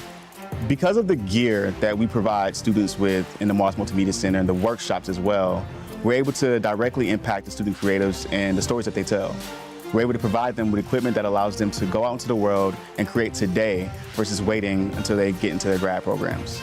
The Morehouse Multimedia Center has supported me through my media endeavors at Morehouse. As serving as the creative director for Morehouse football team, the Morehouse Multimedia Center has been able to provide us with both camera gear, audio, and visual to help us produce digital assets for the Morehouse football program, from video to photo to interviews to programming, as well as to commercial-styled assets to help elevate the digital footprint of the Morehouse football team. It is with the help of the Morehouse Multimedia Center that we have been able to grow our audience for Morehouse football and also attracting a new audience to the programs and athletic programs at Morehouse College. The Multimedia Center needs your support to continue to help ensure that young creators around campus can benefit from the resources of the Morehouse Multimedia Center. Some of the things that I've seen students really benefit from are our workshops. We have the Morehouse Multimedia Center Pro Series workshop series, which really allows students to get insight into career fields that they want to go into. So we have professionals that come to campus and actually lead workshops and directly involve themselves with student creators on campus and show them the ins and outs of whatever profession that they are masters in. Giving Tuesday is a great way to give back to the community and the programs that allowed you to become who you are. This Giving Tuesday, please consider giving back to the Morehouse Multimedia Center, where you'll be able to directly impact the future of storytelling.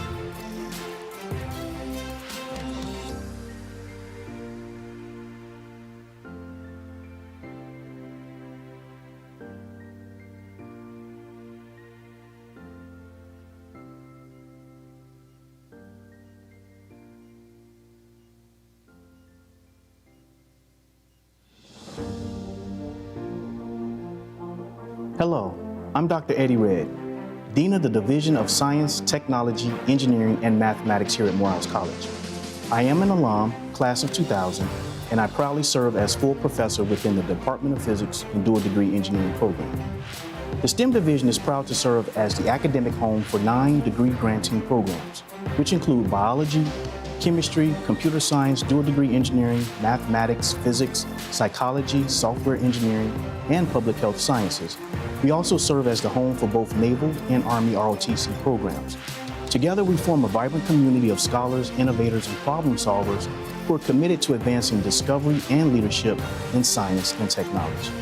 Our mission is to cultivate, nurture, and increase the intellectual competency of students pursuing careers and advanced studies across the STEM disciplines. We prepare future leaders who not only master their fields, but who possess the cultural and social awareness to address the challenges that shape modern society. Our graduates are change agents, whether they're launching startups, innovating in national laboratories, or pursuing medical and doctoral degrees at some of our finest institutions in this nation. Across our division, we are fortunate to have 5 endowed professors, 1 in chemistry, 1 in computer science, and 3 in psychology, whose scholarship and leadership strengthen our academic community and extend our reach nationally. STEM students at Morehouse are among the most competitive in the country. They secure internships and full-time opportunities with companies such as Apple, Boeing, Cisco, Google, Microsoft, and Lockheed Martin, to name a few. And they conduct research at leading universities such as Stanford, Michigan, and Emory. We're proud that Morehouse ranks #1 among HBCUs for producing underrepresented minority males who attend medical school, and we're ranked #1 nationally for African American males earning bachelor degrees in both biology and physics. Across every department, our faculty continues to innovate and align curricula with the frontiers of science and industry. In biology, nearly all the labs have been transformed into course-based undergraduate research experiences, also known as cures, so that students are able to engage in authentic research. This includes developing hypotheses, writing scientific papers, and giving research-style presentations. In computer science and software engineering, Morehouse remains the only HBCU offering a degree in software engineering. The program has developed a growing track in artificial intelligence with new courses such as conversational AI, generative AI, AI in advanced manufacturing, and rapid prototyping with AI. Looking ahead, we're especially proud of the NSF-funded Leadership Class Computing Facility, one of 4 national science centers that will be coming to our campus under the direction of Dr. Kenneth Gaucher. When completed in 2026, it will be one of the most powerful supercomputing centers ever built at an HBCU, capable of 2 to 3 petaflops of peak performance. In mathematics, new courses in machine learning and deep learning are being introduced to prepare students for the demands of AI, data science, and quantitative problem solving across industries. In physics and the dual degree engineering program, students gain hands-on experience through project-based courses like project management in STEM and independent research 1 and 2. They engage in national lab research, internships, and engineering co-ops that bridge theory with practice. In public health sciences, students combine data literacy, health communication, and professional identity development. Through initiatives such as Beyond the Textbook, they partner with community organizations and create public service announcements that connect classroom knowledge to real-world impact. At Morehouse, the STEM division is more than a collection of departments. It is a launchpad for excellence, discovery, and service. Every gift received this Giving Tuesday directly supports student scholarships, undergraduate research, and experiential learning that opens doors to the next generation of scientists and engineers. On behalf of the faculty, staff, and students of the STEM division, thank you for your continued support of Morehouse College. Together, we are shaping the future of STEM, one Morehouse man at a time.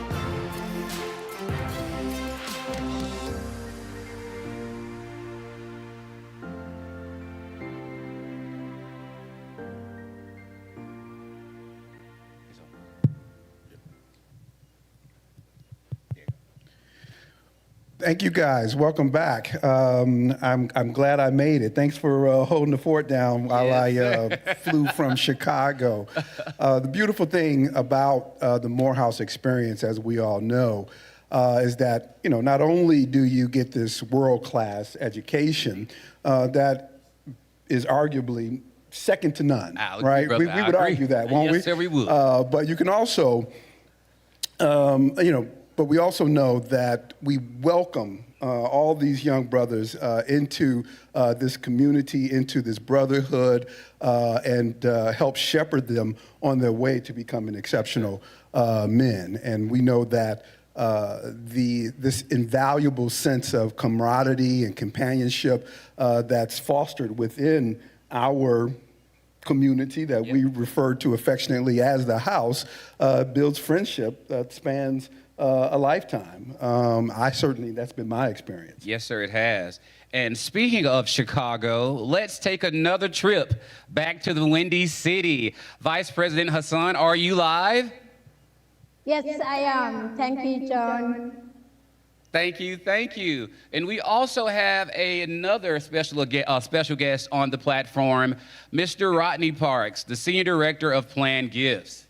Welcome, Rodney. Thank you, John. Appreciate it. Appreciate being up here on stage with you, Michael. And this is just a great time here at Morehouse College. And, I would love to talk about myself, but more importantly, there's someone I really want to introduce everyone to.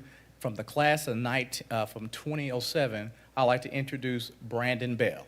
Hey, Brother Bell. Glad to be here. It's an honor, actually. Yes, sir. Well, Brandon, it's good to have you here. I want to make sure and give you the opportunity to speak to everyone, and I'm going to pass the first question to Vice President Hassan for the first question. Yes, Brandon, I want to first start to thank you so much for your generosity. You are setting an example, and we are honored that you have decided to commit a generous gift of legacy to the college, and it shows how you are thinking the sustainability and the long term for your alma mater. So thank you. And I wanted to also acknowledge we started this program last November when we hired Rodney Parks, who's doing amazing work. And it was really inspired by some of our alumni who are the class of 1974, Ray Richardson, Fred Watkins, who was class of 69, and Thomas Scott in class of 84. And their encouragement was, this is a great way of our older alumni to leave a legacy to the college. But Brandon, what you're really showing is all alumni, every group, any age, can really think about the long term of the college and consider making a commitment in blind giving like you did. And I wanted to ask you a question. If you can share with us kindly, why is leaving this legacy to Morehouse is important to you?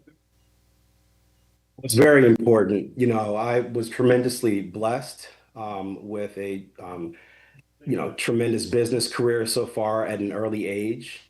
Graduating in 2007, I never thought that I'd be, planning my estate and legacy gifting at such an early age. But with those blessings comes the immense responsibility, to give back. And it is my hope with this gift to Morehouse is to strengthen Morehouse's ability to prepare the next generation of leaders who can navigate disruption with vision and lift our community with purpose. And the work is very serious, and there's no better place to cultivate the minds to prepare to meet the challenges of tomorrow than Morehouse College. And from my experience there, everything that I've been able to accomplish in my short time since graduating professionally, I owe it all to Morehouse College. Those 4 years that shaped me and molded me into the professional that I am, the leader that I am, the father that I am, and the man that I am in general, I owe it all to Morehouse College. And it wasn't necessarily, strictly academics. It was the culture, it was the discipline, the rigor, and just being in that environment that brought the best out of you. So I thought the least that I can do is to start my gifting now. And in preceding years, and as more business ventures bear fruit, Morehouse will be first on my list to ensure that, my legacy, but also the legacy of Morehouse and its greatness continues on. Thank you, Brandon. That's a really inspirational response. We are grateful to you. And again, thank you for setting an example and also your generosity. Rodney, back to you. Thank you, Holden. I really do appreciate that. And again, Brandon, your story is so indicative of so many other Morehouse men. You just never know your respective individual capacity. So, my follow-up question to you is this. Why do you believe it is so important that Morehouse men start making their legacy gifts to the institution? It's very important, legacy gifts. When you're planning out, your life and your estate, right? We oftentimes think about, okay, how am I going to take care of my family, my kids, and that's to ensure your legacy. But it also forces you to take a step back and, really look at the big picture. And it's not more so just about us, and our legacies with our families. It's about us and giving back to those things that have shaped us and given us the opportunity. It made us the men we are to afford those opportunities to take care of our family. So we have the responsibility, and the onus is on us to ensure the legacy of Mother Morehouse is taken care of as well. Well, thank you so much to both of you, Vice President Hassan and Brother Bell, for your commitment to the college. That is the true definition of love in action. And to celebrate this, I think that we have a special presentation. Yes, yes, yes. Don't clap all at once. But Brother Brandon Bell has shown what it really means to be an alum and what it really means to step forward and take on the torch to really invest in our men of Morehouse. Brother Bell, thank you, thank you, thank you for your commitment to the college. Absolutely. Yes, yes. It's an honor.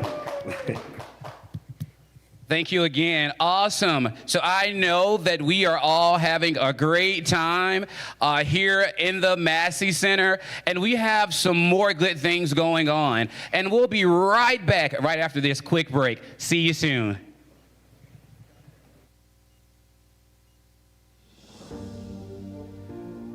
My name is Amari Welcher. I'm a junior music major with a minor in theater and performing arts from Stone Mountain, Georgia. I chose Morehouse College for 2 reasons. One, I wanted to continue the legacy that my father had set for me when he graduated from this beautiful institution in 1999, and I wanted to pass that legacy on down to my children. And 2, I wanted to access my excellence beyond my greatness, because for African American men, Morehouse College is the only space in the world where greatness is an expectation. My proudest achievements at Morehouse College include 1, becoming the baritone section leader and stage manager of the Morehouse College Glee Club, 2, becoming a student ambassador, 3, being an NSO leader and an NSO pillar speaker, and 4, allowing Morehouse College to push me towards my success as a performer, actor, singer. My Morehouse brothers need your support to achieve their college and career dreams. Make a gift to Morehouse College on Giving Tuesday, because this is the only space on the planet where they will expect young Black excellence.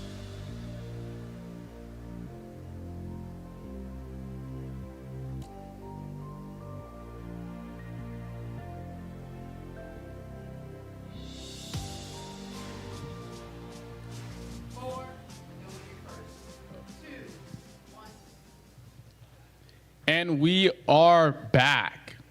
Did you know that Morehouse awards more bachelor's degrees to a higher percentage of black men than nearly 40 of the nation's top liberal arts colleges combined? Wow. And Mother Morehouse is the #1 liberal arts college for men in Georgia and the #1 best value college for HBCUs nationwide. All of these accolades are built on an aging infrastructure, though. Our students deserve exemplary facilities that complement the world-class education that Morehouse offers every scholar. And joining us now are people that are dedicated to that mission. Dr. David Moody, class of '78, and president of and founder of CD Moody Construction, for an inspiring discussion on the Campus of the Future initiative currently underway on campus. Welcome, David. How are you doing? Thank you so much for having me. Yes, sir. And also, we have to go back to Chicago for Vice President Hassan. Are you live?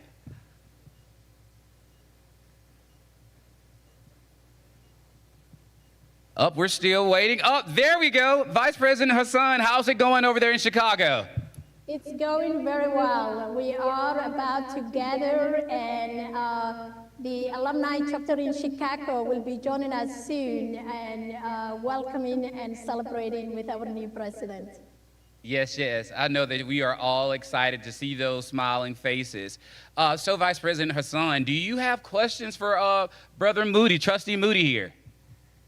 I do, and we are so grateful your leadership and talent for leading our campus center effort. And I think the question I have for you is why it's building the campus center is important to you as an alum.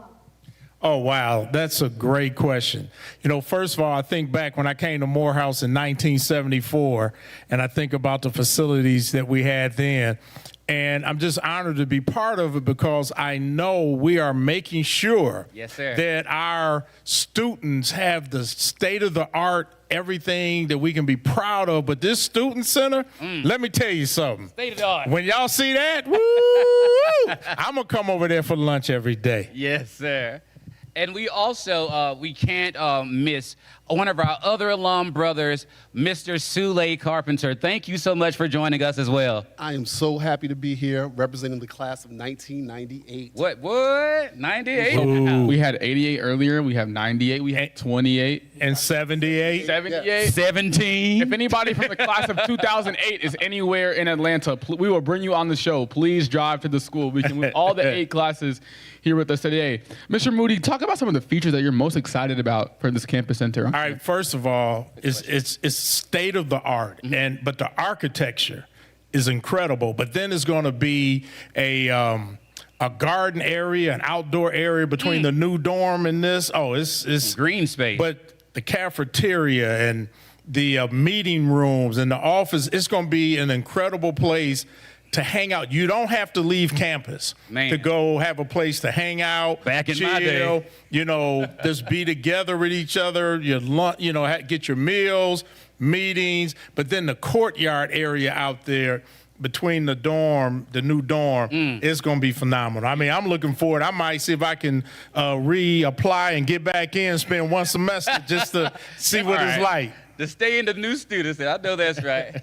No, yes, this is amazing. And one of the things that we are super excited about is that Morehouse will remain the same and even the facilities will evolve. And so how have you and your team ensured that what's coming on campus is not going to disrupt or change what we already have going on, but only enhance? Well, actually, I'm going to let Sule talk about that because we work for him.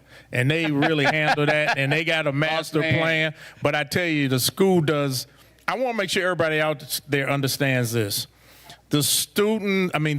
The faculty, the administration, and staff are so serious about giving the students the best. And Mr. Carpenter here, he is handling things. Yes. Him along with Mr. Bertrand and some others, they're making sure that we leave a legacy that the students that will come will be so proud. So what do you want to add to that? That's a great question. So, we're really excited in the Office of Campus Operations to be able to implement this Campus of the Future initiative.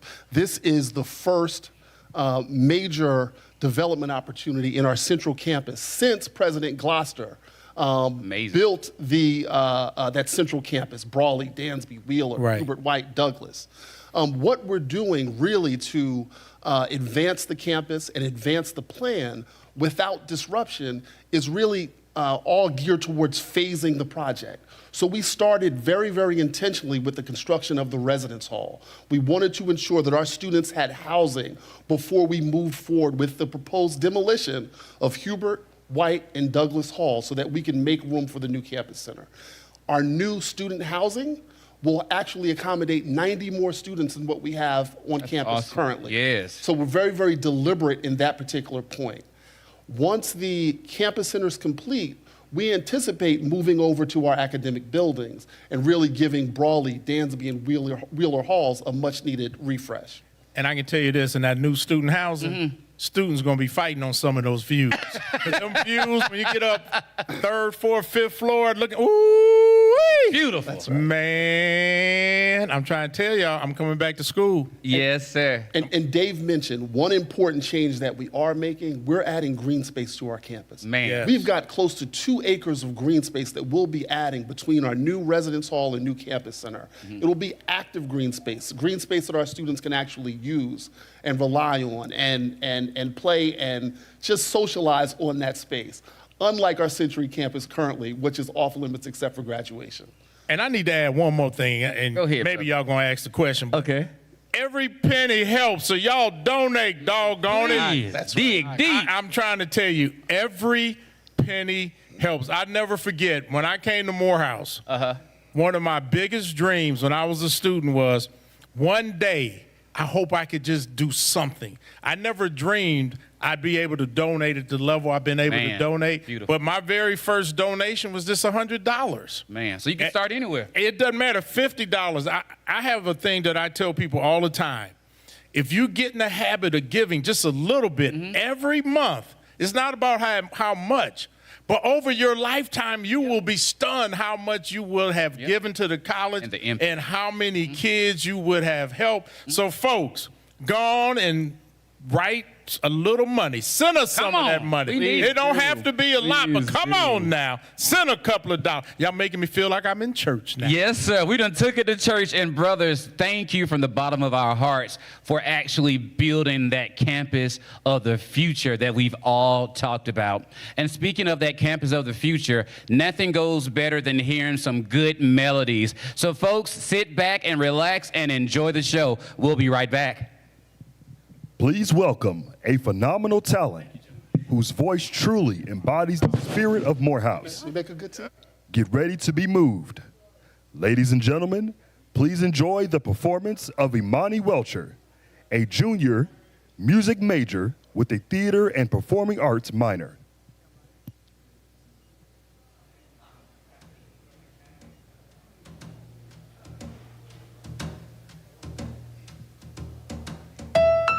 Fly me to the moon and let me play amongst the stars. Let me see what spring is like on Jupiter and Mars. In other words, hold my hand. In other words, baby, kiss me. Fill my heart with song and let me sing forevermore. You are all I long for, all I worship and adore. In other words, please be true. In other words, I love you. Oh, and let me play amongst the stars. Let me see what spring is like on Jupiter and Mars. In other words, hold my hand. In other words. Baby, kiss me. Fill my heart with song and let me sing forevermore. You are all I long for, all I worship and adore. In other words, please be true. Oh, in other words, oh, in other words, I love you.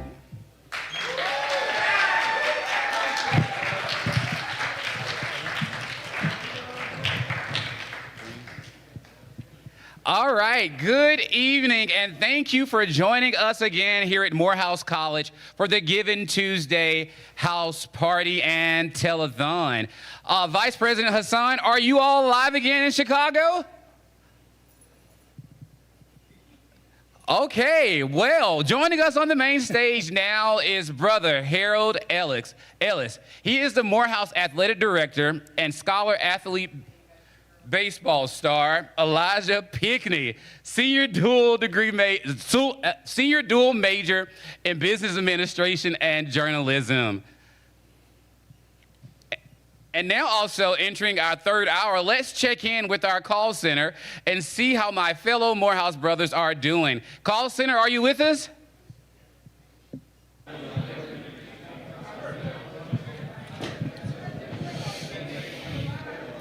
Oh, they're coming. Oh, they're just busy counting all that money, but they are coming. I think we're a little zoomed in, but I can see you. Track race. You good? It happens. He was trying to say something really quick. And speaking of, Booker? Brother Levesque, can you tell us why do you give on Giving Tuesday? It is in my heart. Like you hear from so many in the Morehouse community, I am one of those alum who Morehouse changed his life. Yes. And so this opportunity to not only give today, but to give throughout the year is really required. It's a responsibility. Yes, sir. Because the next generation, the current students need support. I wouldn't have made it through Morehouse without alum giving, and again, not just of their treasure, but of their time and their talent in terms of guiding students through their process. And so I don't know any other way. Yes, sir. And speaking of not knowing any other way to support, let's check back in with the call center. Eileen and Jeremiah, are you live? We get to meet two of them tonight, and it's really about understanding how do we start businesses as we graduate on time and still be able to have business. Business ownership is one of the pathways to closing the income inequality gap, and that's what we believe here at Morehouse. Our most famous alum, Dr. Martin Luther King, told us that economic justice is the pathway to social justice. And thank you so much, Dr. Bussey. Like she said, we have two students right here with me. I'm going to let the one on the right introduce them. Okay, hi y'all. My name is Ian Payne. I'm a junior computer science major, and I am personally building this platform called Personal Audience. I'm a co-founder. What it is a tool to help alleviate anxiety through leveraging AI tools to allow people to have real-time conversations and be able to replicate environments that you would be placed in, regardless of if you're in your home, in a new environment or wherever. You're able to, replicate if you're going to be speaking in front of a classroom, a crowd, or just your friends. So, and then to my left. My name is Mackenzie Cash, a sophomore business administration major from Atlanta, Georgia, and I'm the co-founder of Gene Allen, a business construction management company based here in Atlanta, Georgia, and we actually aim to give a bespoke, strategic, intimate experience to all of our commercial clients. So you two, can you tell me a little bit about why is it so important to give tonight, especially to the Innovation Center? So honestly, we have gotten, without capital, we've been able to amass a sign-up sheet with over 50 individuals who are readily willing to use our platform, and that's just without spending any resources on advertising, marketing, or anything. So being able to raise capital, be able to scale our business, and be able to grow beyond what we have initially done. For me, I think that the most important part about this program is actually the connections they're able to build, especially in the industry that I'm in. It's really about who you know, and a lot of the times not a lot of the times, all the times we're connecting with people that are in my field, and I'm able to connect with them to get to the next point that I want to be at. So whether it's them giving me advice or telling me what resources I need to look to next. So make your gift today, giving.morehouse.edu.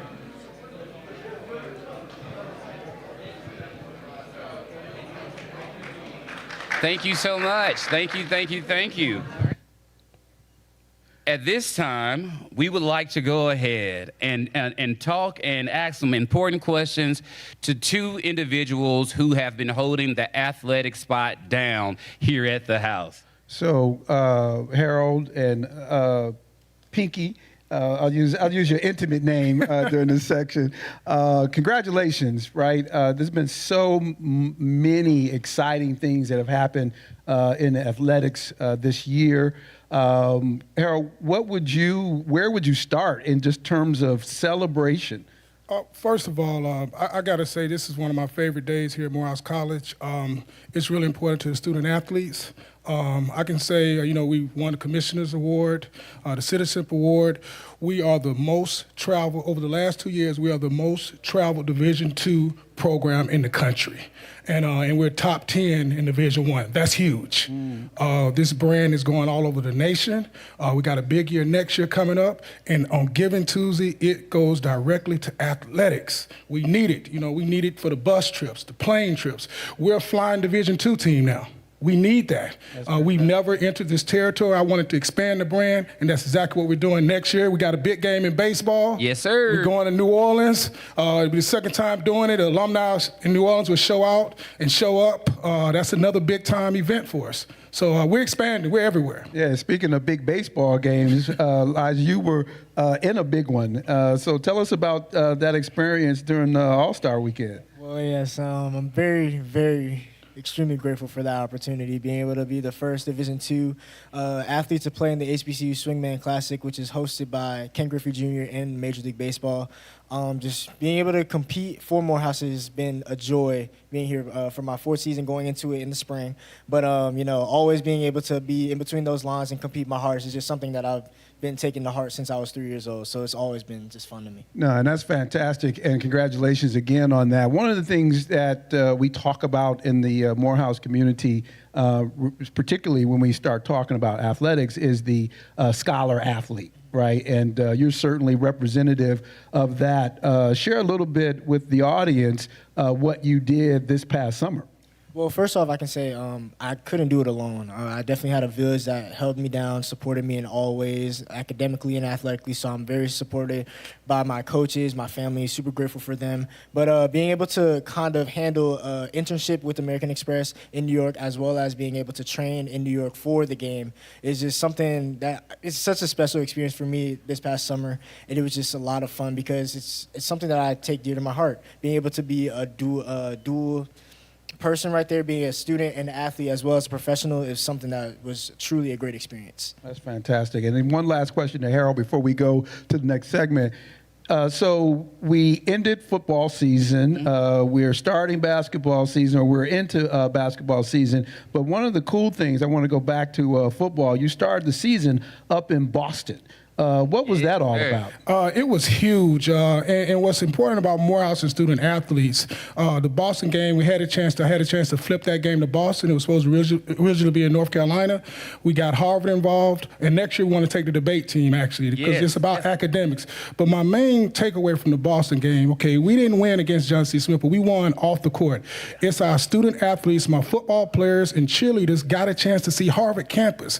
It's guys on this campus next year will attend Harvard. So it was a good time for the trip to visit Harvard and get to see the campus, get to see the stadium, and get to see what Boston looks like. And I think that was a great opportunity for the student athletes. Fantastic. And as you can see, our athletic department is growing and flourishing. So there is no better time to give than right now. We're calling all alumni, all friends, all parents to give to the athletic department.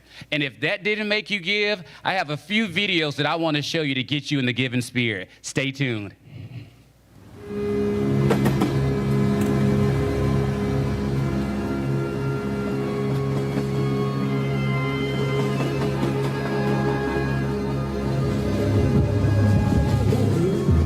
I'm leaving Abidjan to take a straight flight from Ivory Coast to Paris and from Paris to Atlanta.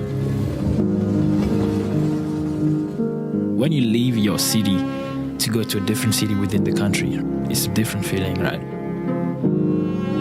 When you leave your country to go to a different country within the same continent, it's a different feeling. But when you leave your continent to go to a different continent, it's a different feeling.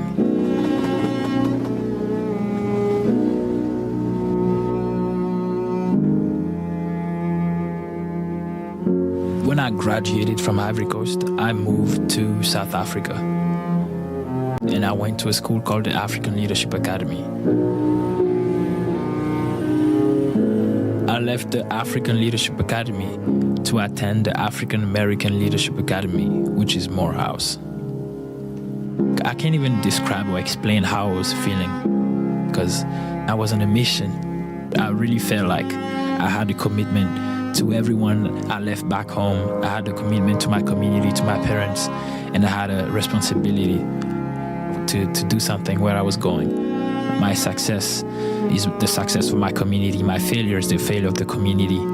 I just can't believe that it's happening now, and this is the first step, and the journey is just starting now.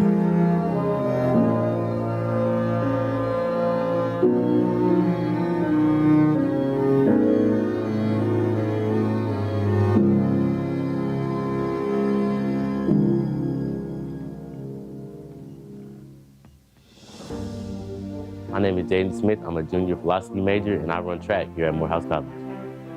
I chose to attend Morehouse College because there's no better place in the world for black men to be educated. One of my proudest moments here at Morehouse College is when my team won the indoor championship last year. Being a scholar athlete here at Morehouse College has impacted both my education and my career goals in a major way.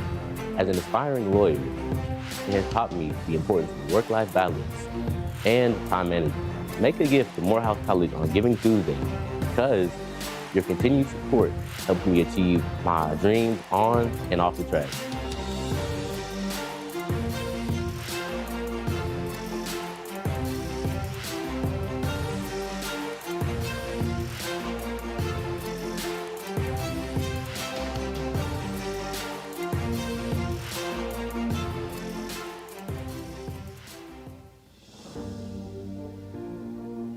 My name is Christopher Dumas. I'm an associate head cross-country track and field coach and class of 1993.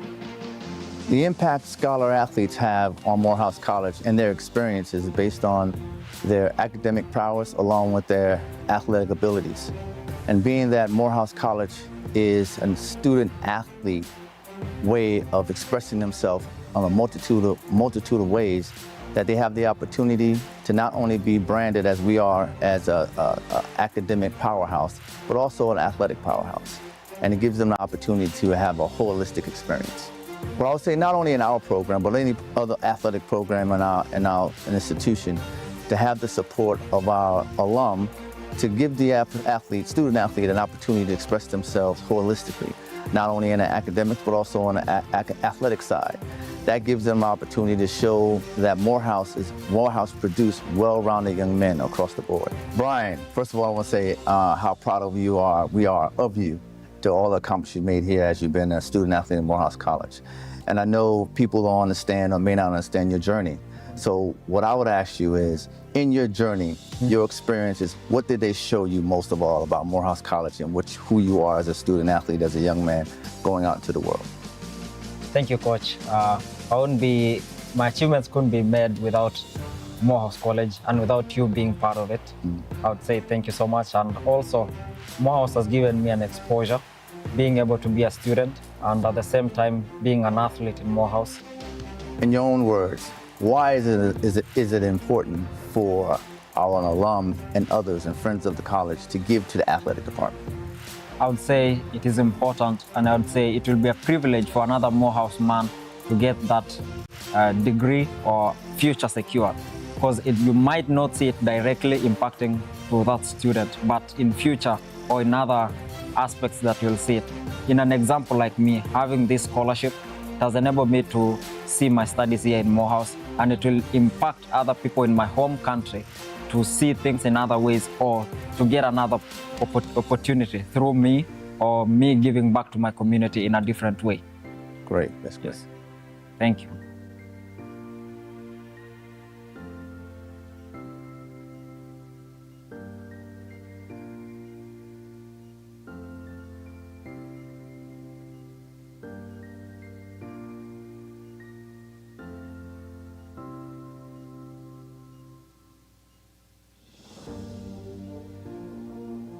Donovan Logan, senior business administration major from Atlanta, Georgia. I feel like Morehouse chose me. I'm from Atlanta, Georgia. I'm from around the area. I came to homecoming every year.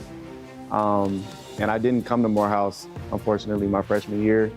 And I just felt like when I wanted to transfer schools, it felt like home when I came here. Without Morehouse, I want to be the man I am today. The biggest moment that I've achieved at Morehouse College was winning the homecoming game this year at Morehouse at home. That was the greatest moment. Being a scholar athlete at Morehouse College has helped me shape into the person and the man I want to be in life by being able to pivot from situations that I can't control. My Morehouse brothers need your support to achieve their college and career dreams. Make a gift to Morehouse College on Giving Tuesday so we are able to allow our dreams to come to life.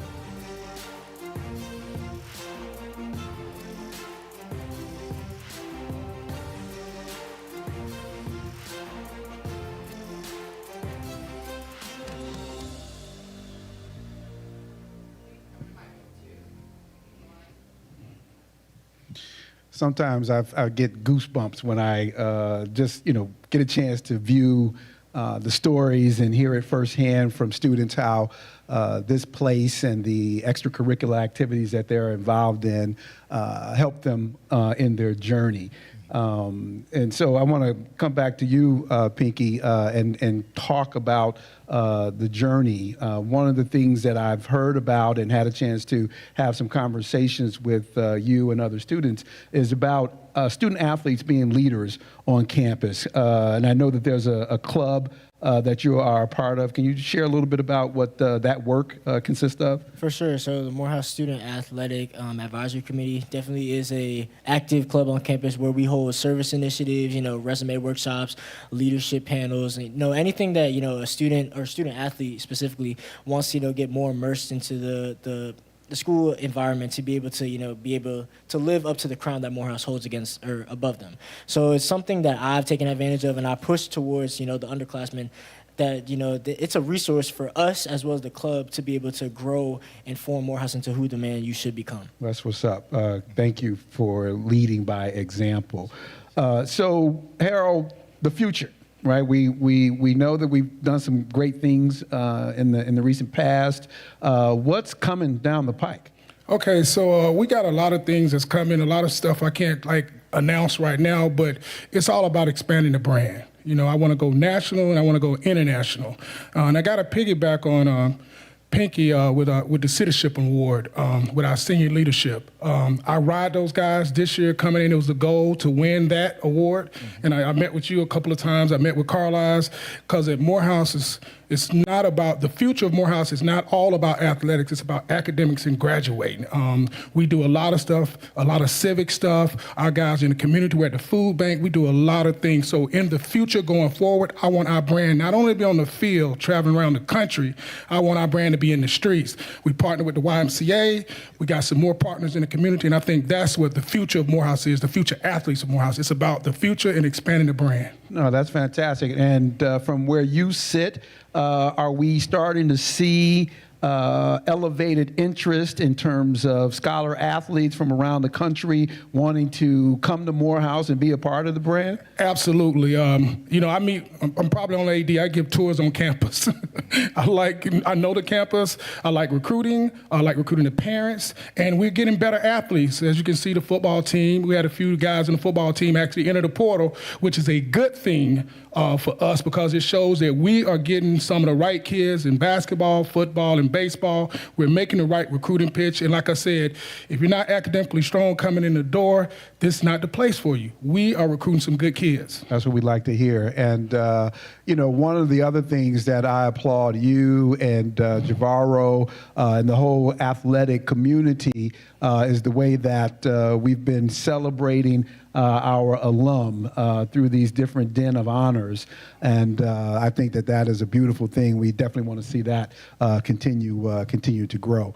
And I think Jay and some others are going to be joining us soon to be talking about some of the initiatives that the Alumni Advisory Committee, Athletic Advisory Committee have been up to. And so I'm looking forward to that.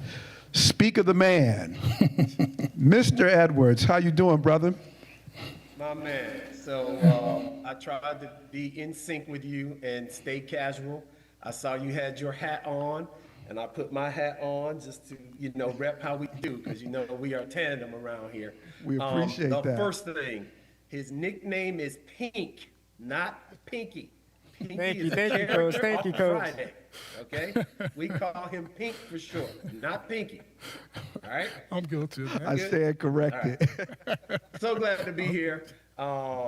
Mike, Pink, I think they call my man number 30, the legend. Good to be here with you guys. For those that don't know, my name is Javaro Edwards. I'm class of 92, currently serving as the administrative assistant to Michael Levesque in the National Alumni Office. Currently serving as the president of the National Alumni, and it's been quite an honor to do so.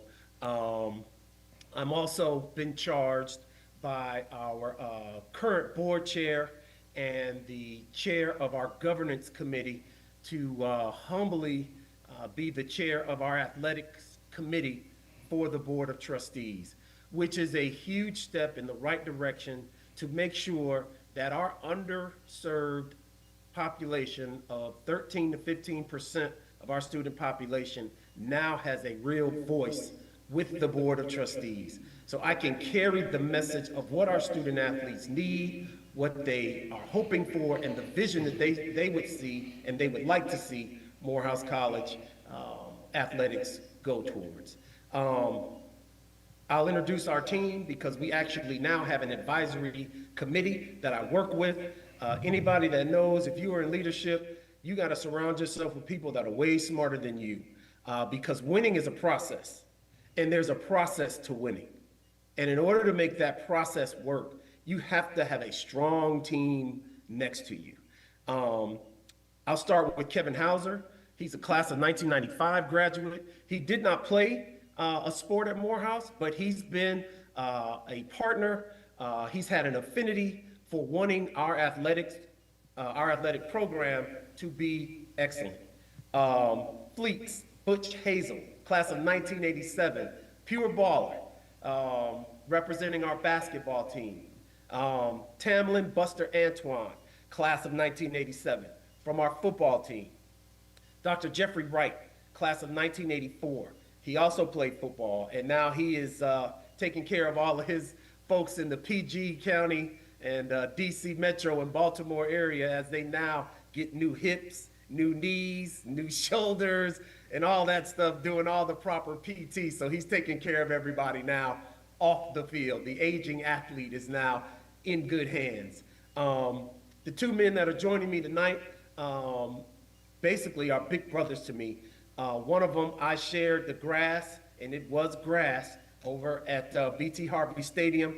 Mr. Jimmy Davis, Dr. Jimmy Davis, class of 1990, quarterback for our football team, multi-record holder, Phi Beta Kappa, he may have been a quadruple major. I don't know. The man just was doing it all at one point. But we got a chance to get to know each other because he took unwarranted punishment sometimes, and me playing defense tried to administer the punishment. But as big as I am, you know, I did get hurt sometimes. And we got to know each other in the training room and during study hall, because I had to lean into him on some things and got to know him with that. So cultivating that relationship from the fall of 1987 to now, we're going on 40 years.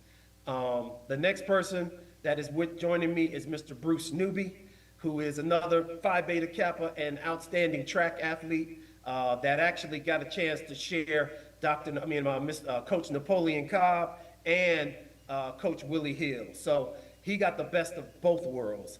And now he serves in the corporate space as a manager, and he's actually done some mentoring off the field and off the track to Morehouse men in the field of sales, development, and management. So with that, we're going to kind of jump right into what the athletic committee for the Board of Trustees is, what this advisory committee is here for, and we're going to start that by letting Mr. Jimmy Davis, Dr. Jimmy Davis, kind of give an overall view of who we are. Jimmy? Hey, good evening, brothers. Greetings from where I've been while I was at Morehouse through the Department of Mathematics, the Physics Department, the dual degree engineering program, and the Fighting Maroon Tiger football team. A quick story about why I give and why I serve. Service and giving are team sports. And I have benefited directly from the service and the gift of the Morehouse Brotherhood in the classroom, on the field, in my professional life, in laughter, in love, in grief, in pain, and in prayer. If you give, why not serve? And if you serve, why not give? Brother Levesque said it well, service and giving are a requirement. So my assignment for tonight is to tell you about the council, our vision, and our mission. The vision of our Athletics Advisory Committee is to create and sustain a winning athletic ecosystem that ignites institutional pride, energizes community engagement, and fosters a culture of excellence, resilience, and brotherhood. Right. We aspire to be a model for NCAA programs by developing student athletes who embody the values of leadership, scholarship, service, and integrity. And Brother Pink, you are one of those people. We will build champions in competition, and we will build champions in life. That is our vision. The mission of our committee is to develop and sustain athletic programs that reflect the college's enduring commitment to excellence, integrity, and holistic development of men. As we think through this, how we do that is by establishing standards, structures, and strategies that inspire academic and athletic achievement, moral character, sportsmanship, and athletic success. Lastly, we want to continue to be agents of change by just securing and procuring funds in support of student athletes at Morehouse College.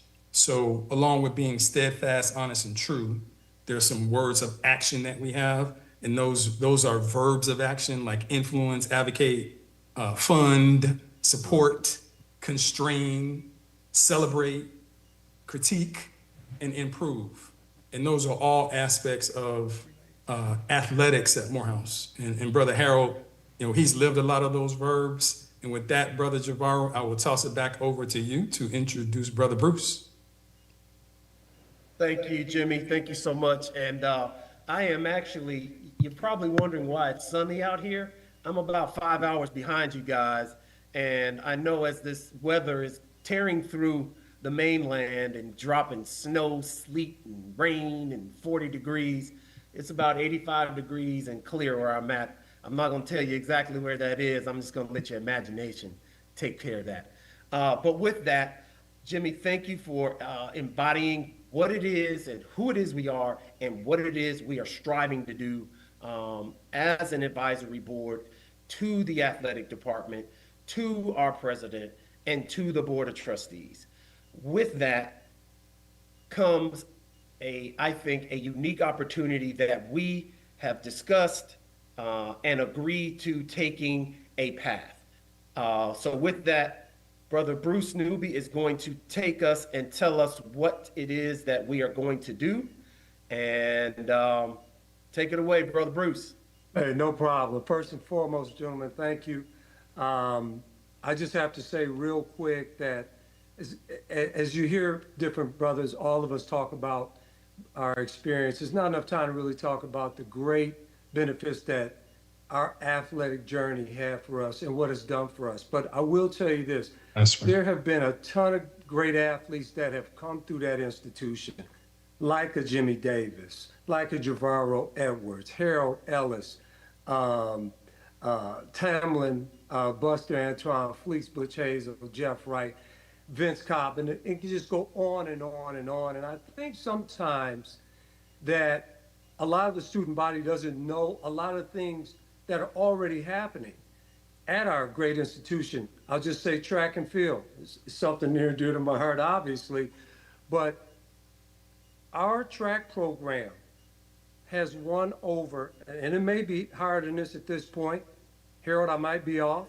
but I think the number might be 46 or 47 and counting SIAC conference championships, which would make it the most successful individual sport in the history of the SIAC.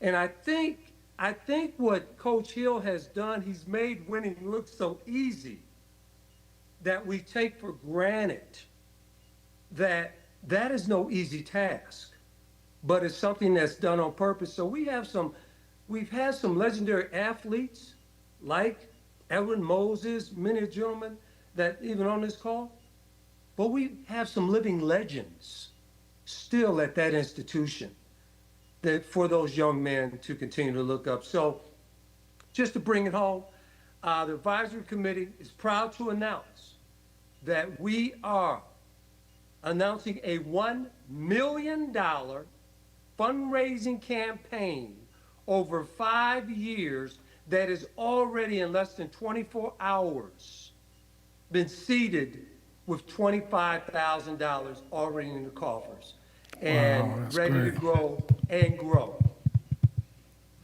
Yes, we are serious about this. I think you heard Brother Jimmy Davis, Dr. Jimmy Davis say it several times. Funds, funds, funds. It matters. It matters. And we're accepting the challenge. We want to make sure that every student athlete that comes through there not only has the same experience that we had, but even has a greater experience. So thank you, gentlemen, and thank you, Javaro and Jimmy, for allowing me to be a part of this. Absolutely. So, guys, that's it. That's what we're doing. The commitment starts with us. And the 7 guys that make up our team of the Athletic Advisory Committee have put in the first $25,000. And we are committed to put in the first $100,000 before the end of this school year. So that's the calendar 25-26 school year. We will have 10% of that $1 million goal already achieved. And you best believe, because Levesque, well, these guys over here know, and Mike, you know too, I'm not about the foolishness. It's all about the business. I refer to, let's go. I refer to winning as the process, and there's a process to winning. But in order for us to do things and go places we've never been, we have to do things and go places we've never done before. We have to do things that we've never done before. All right? As we prepare for this campus of the future, we have made the commitment to make sure that every student athlete is not and will not, I repeat, will not be left behind during this process of our campus for the future, because that campus for our future and of our future has to include the student athlete body. So with that, the doors of the church are open. I appreciate it. 834-4313. Again, that is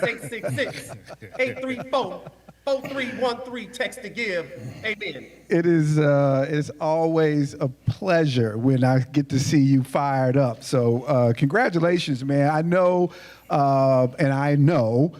because I go to bed at about 2 o'clock and I wake up at 2:30 and I got a text message from Jay. I'll reply, go back to sleep, and I wake up at 4 o'clock. I got another message from Jay. It is absolutely a treat to have a brother like you and the committee working as hard as you do. Clearly, because Bruce is my homeboy and my classmate, when we left the party, he went back and went to go study, and I went to go do something else. And so, man, just so super proud of you all. Harold, when you get a presentation like that, what does it mean to you as the athletic director? I'm telling you, it's these guys. First of all, this committee is serious. Somebody on that committee touches me once a day, at least once a day. They're serious. When you put up money, that shows that in Brother Edwards, he says his best, we have a seat at the table now. And I think that's really huge in the process in the athletic department growing.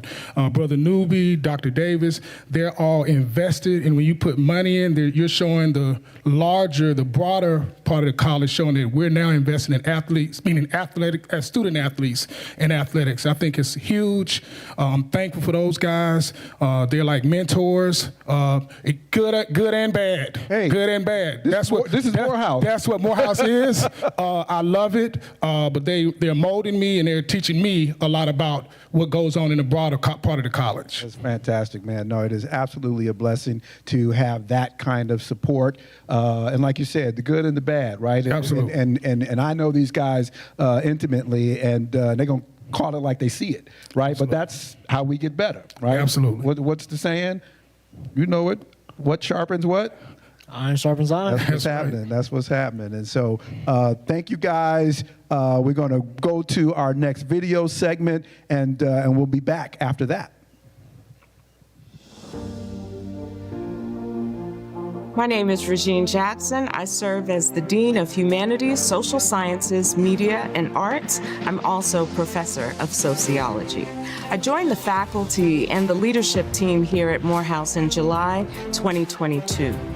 And my division includes a great deal of breadth at the college. We have our creative and performing arts, departments like music and theater and dance and visual arts. We also have our social sciences in urban studies, political science, sociology, as well as a number of really exciting interdisciplinary programs as well.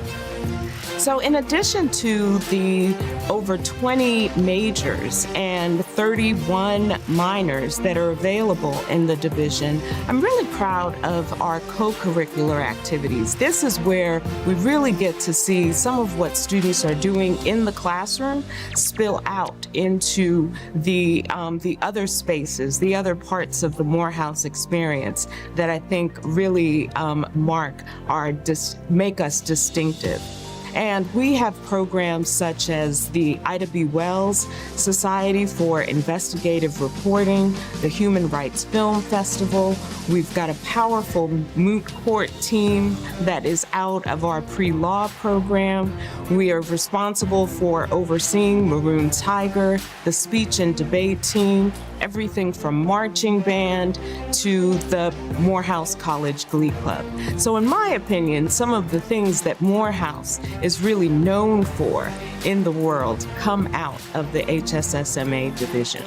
Our graduates go on to some of the top law schools and graduate programs and professional programs in their field. I'm also really proud of the fact that many of our graduates go on to promising careers in their chosen area of specialization. They're artists, they're musicians who've won Grammy Awards. They've gone on to institutions like Princeton and Harvard and Yale and University of Michigan. they go on to practice medicine and do almost anything they want to do. There are thought leaders in our society today that we are immensely proud of. We are grateful for all of our supporters and funders, especially our alumni supporters. We have wonderful scholarships in the division for students such as the Jeff Bennett Family Scholarship, the Hudson Lagarde Scholarship. We've got the William Pickens Fund that supports our English majors, the Schubert Foundation supporting our theater majors, and a number of other specific scholarship opportunities. Asante Makala, I can go on and on. When we think about the thought leaders that have really transformed our society, they came out of the Humanities, Social Sciences, Media, and Arts Division. Martin Luther King, entertainers like Spike Lee, who have revolutionized the entertainment industry and the film industry. We've got famous musicians and politicians who are at the front lines trying to fight for change. That's the tradition that we're interested in continuing. 5 years from now, I can envision the division of the future that has a strong, innovative faculty, that has a number of students doing wonderful things in fields that we can't even imagine today, and that really takes advantage of the campus of the future that we're building. This Giving Tuesday, please consider making a gift to the Humanities, Social Sciences, Media, and Arts Division. Our faculty and staff, our students, all thank you for your support.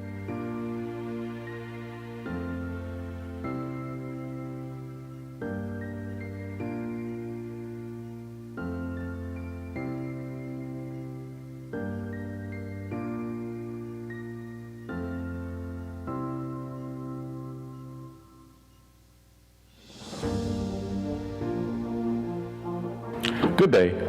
I'm Dr. Ovell Hamilton, Chair of the Africana Studies and History Department here at Morehouse College. I'm also a 1993 graduate of Morehouse College as well, and been working as an adjunct since 2008. Hello, my name is Dr. Samuel Livingston. I'm an Associate Professor of Africana Studies, and I'm in my 23rd year here at Morehouse College. And we're excited to share word of our Sankofa Scholarship Fund. Again, thank you for being here for our Giving Tuesday.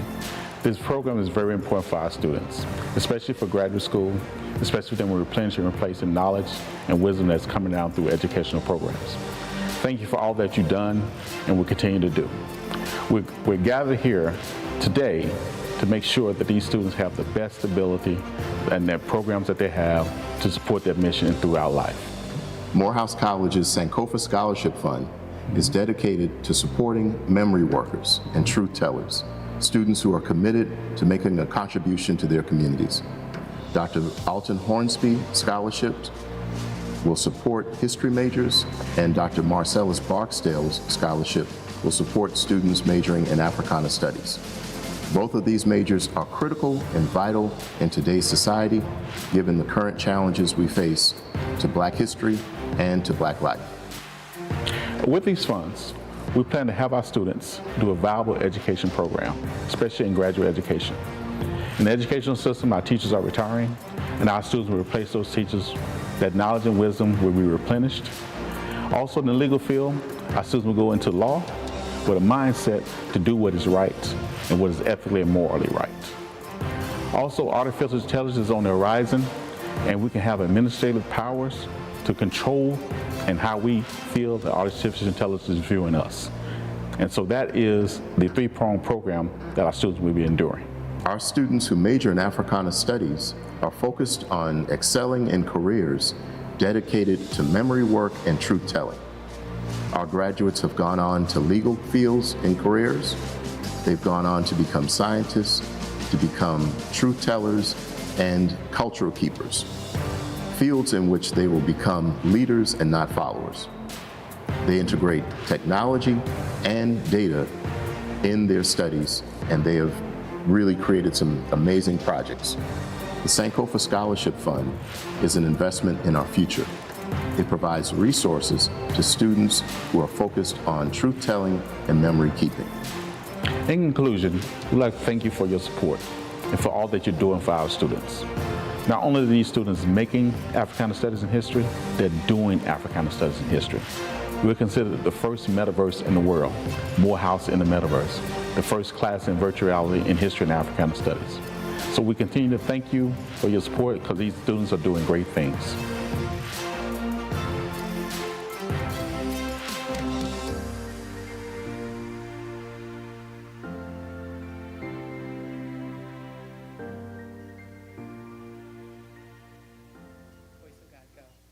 Experience the power of the spoken word and the rhythm of movement through the voices and sounds of Morehouse students. Listen to the voice of Jomar Crawford, a freshman theater and performance major, as he performs a piece from August Wilson's Fences. Afterwards, coming to the stage, is a spirituality speech by Demarion King, Junior Political Science.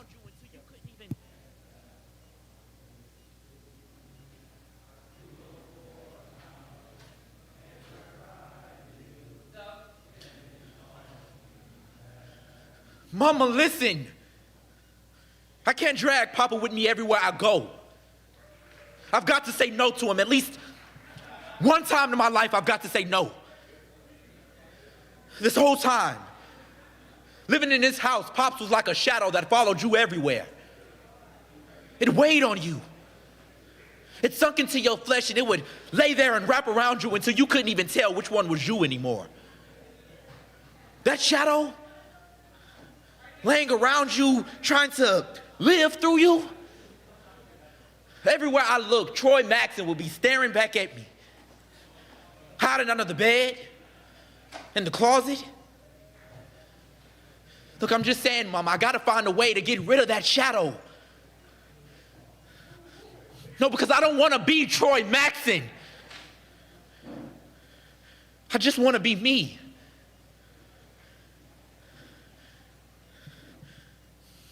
Thank you.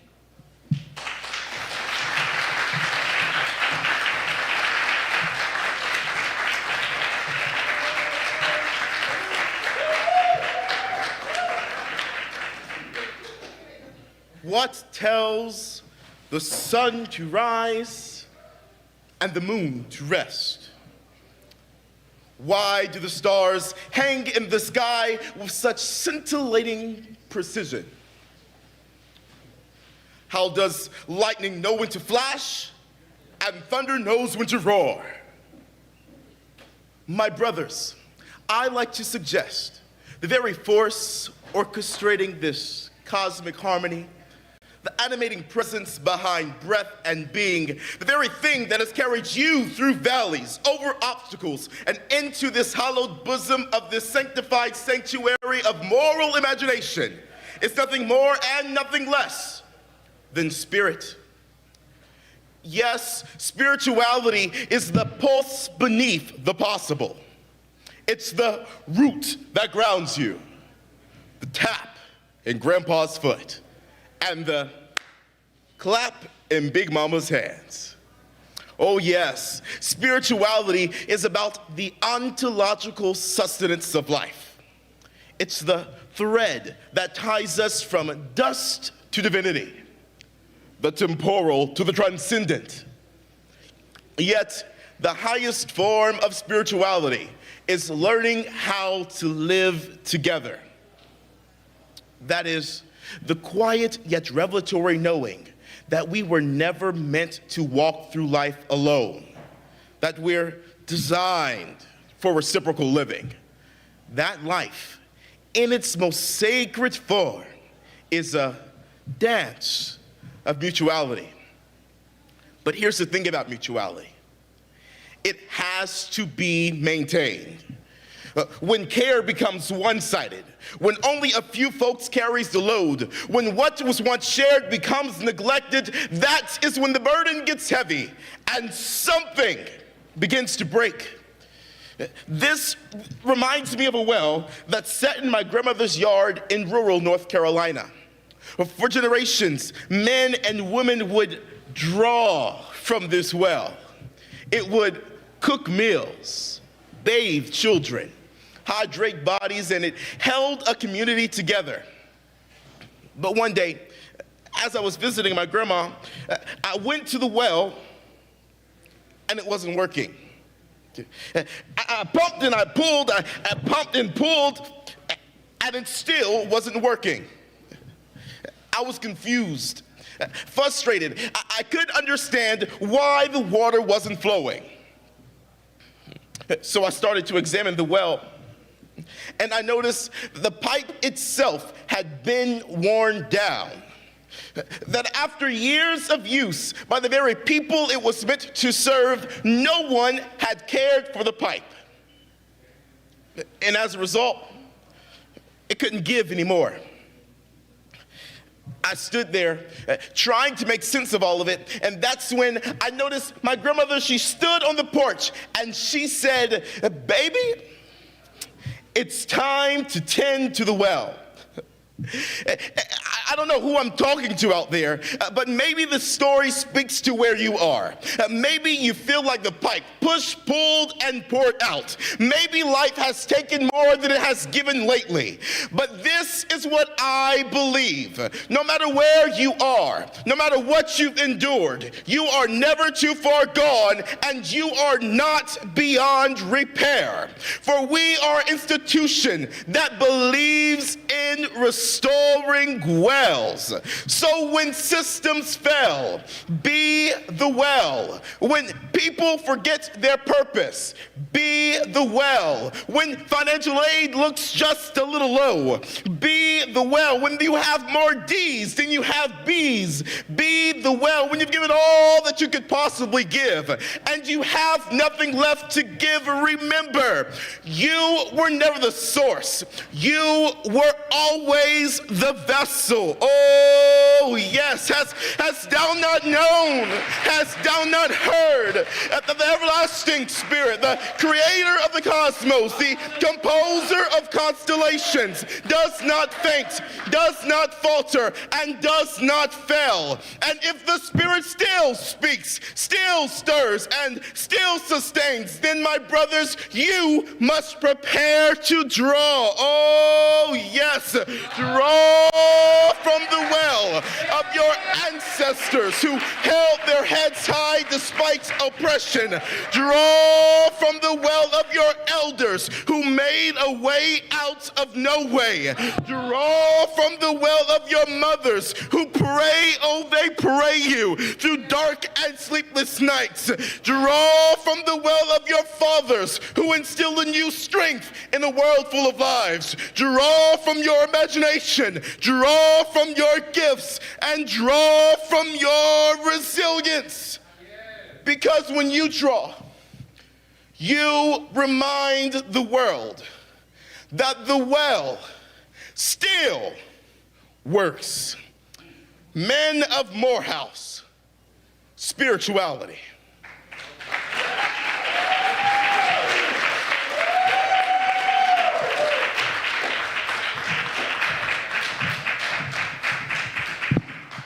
Now, I wish I had an offering plate, but I have Give Campus where I can donate some money on Giving Tuesday, good doctor. Okay, well, that was an amazing speech. Go ahead, virtual hand claps, virtual hand claps. This is our future, Dr. Martin Luther King Jr. right here. This is our future. I had a dream. And my dream has come true to go to Morehouse College. So, Mr. King, will you give us your full name, please? Yes, my name is Demarion King. I'm a junior political science major from Raleigh, North Carolina. And my amazing co-host over here, Jamar Crawford. I'm a freshman theater major from Riverdale, Georgia. Awesome, awesome. Morehouse, men of Morehouse, man of Morehouse, Morehouse men. I have a question for the both of you all. Why is giving so important on today for Morehouse College? Yeah, because Morehouse is a long lineage of producing leaders who go on to make a change in the world. It was Archbishop Desmond Tutu who said, if you are silent in the face of injustice, you have chosen the side of the oppressor. Morehouse has a long history of raising people who will literally speak truth to power.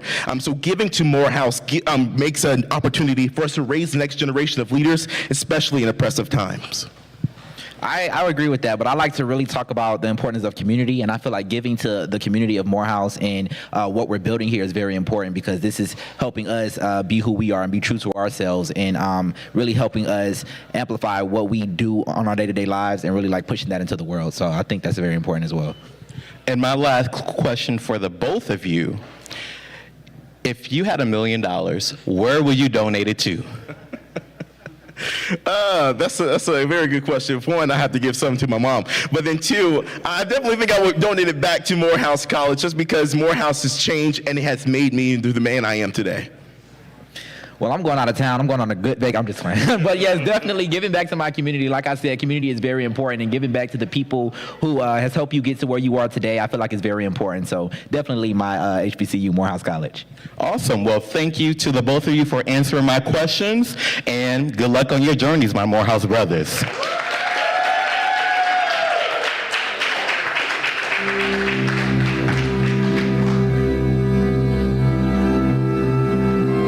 I belong here. I feel like I've found my place. I've been able to take Morehouse as a process, not a destination.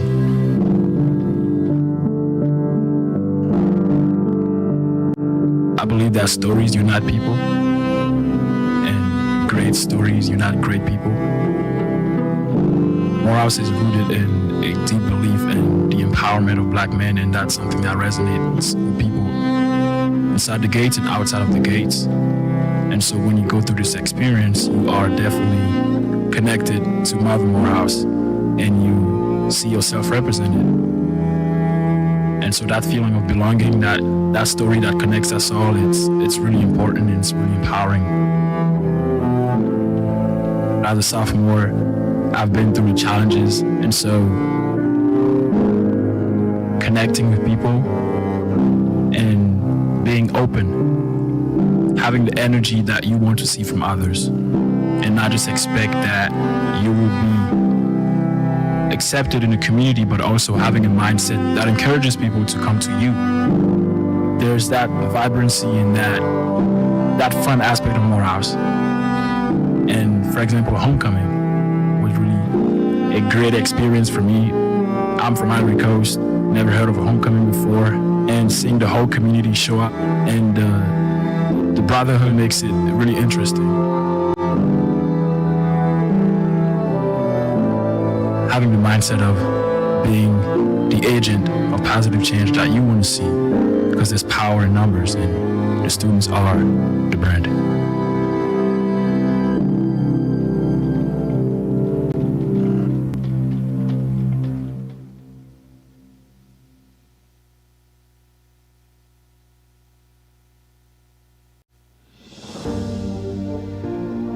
The reason it's so important to invest in Morehouse College, an institution of higher learning for Black men, is because this institution was founded on creating paths, educating the Black man. We need to have the help of everyone in strengthening Morehouse College's ability to provide the learning environment for our young people, for our young men, to build on a strong legacy that the college has. If we get that kind of support, this will help improve the lives of African Americans, of Native Americans, Asian Americans, Latino Americans, white Americans, because Morehouse College, while being a predominantly African American college, has never segregated against white students or any others. You know, one thing that Morehouse does so well for me, and I think many of us, we can walk in any room and not be intimidated. I just wish that the school would really take a look that ratio from administrators, faculty to the students. That's so important because we have so many challenges out here as young black men. We got the potential, but we still need some support. If Morehouse invested in K through 12 outreach in the areas of physics and engineering, or STEM in general, I believe that we would see a significant increase in not only our incoming freshmen, but we'd also retain our majors who do come in as dual degree or pure physics majors. I would say that, listen, this investment is critically important to our future. This capital campaign is essential to what I call black male excellence and the work that Morehouse College specifically that needs to do in this country and this world. So please invest in Morehouse College. It would be the best investment you make in your life.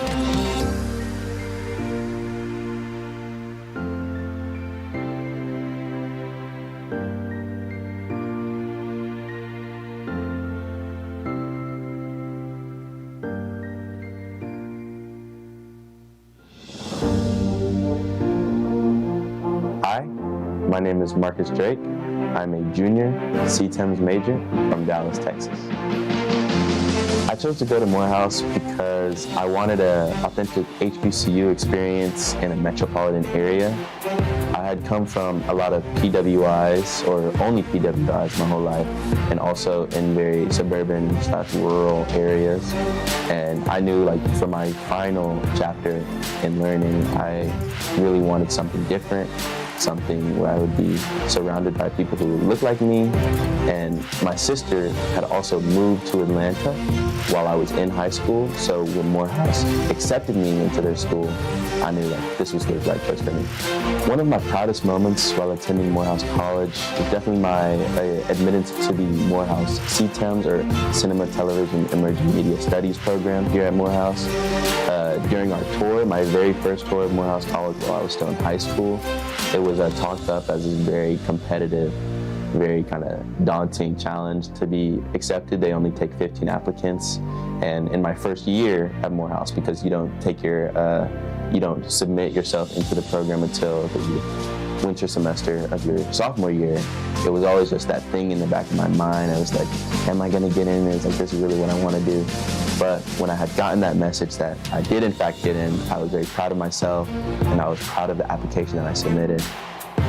Make a gift to Morehouse College on Giving Tuesday, because I believe that facilities facilitate, which may sound a little silly, but I think what we see around campus and like the quality of the life that we live here, in turn, creates us as better men, as better learners, and as better leaders after Morehouse.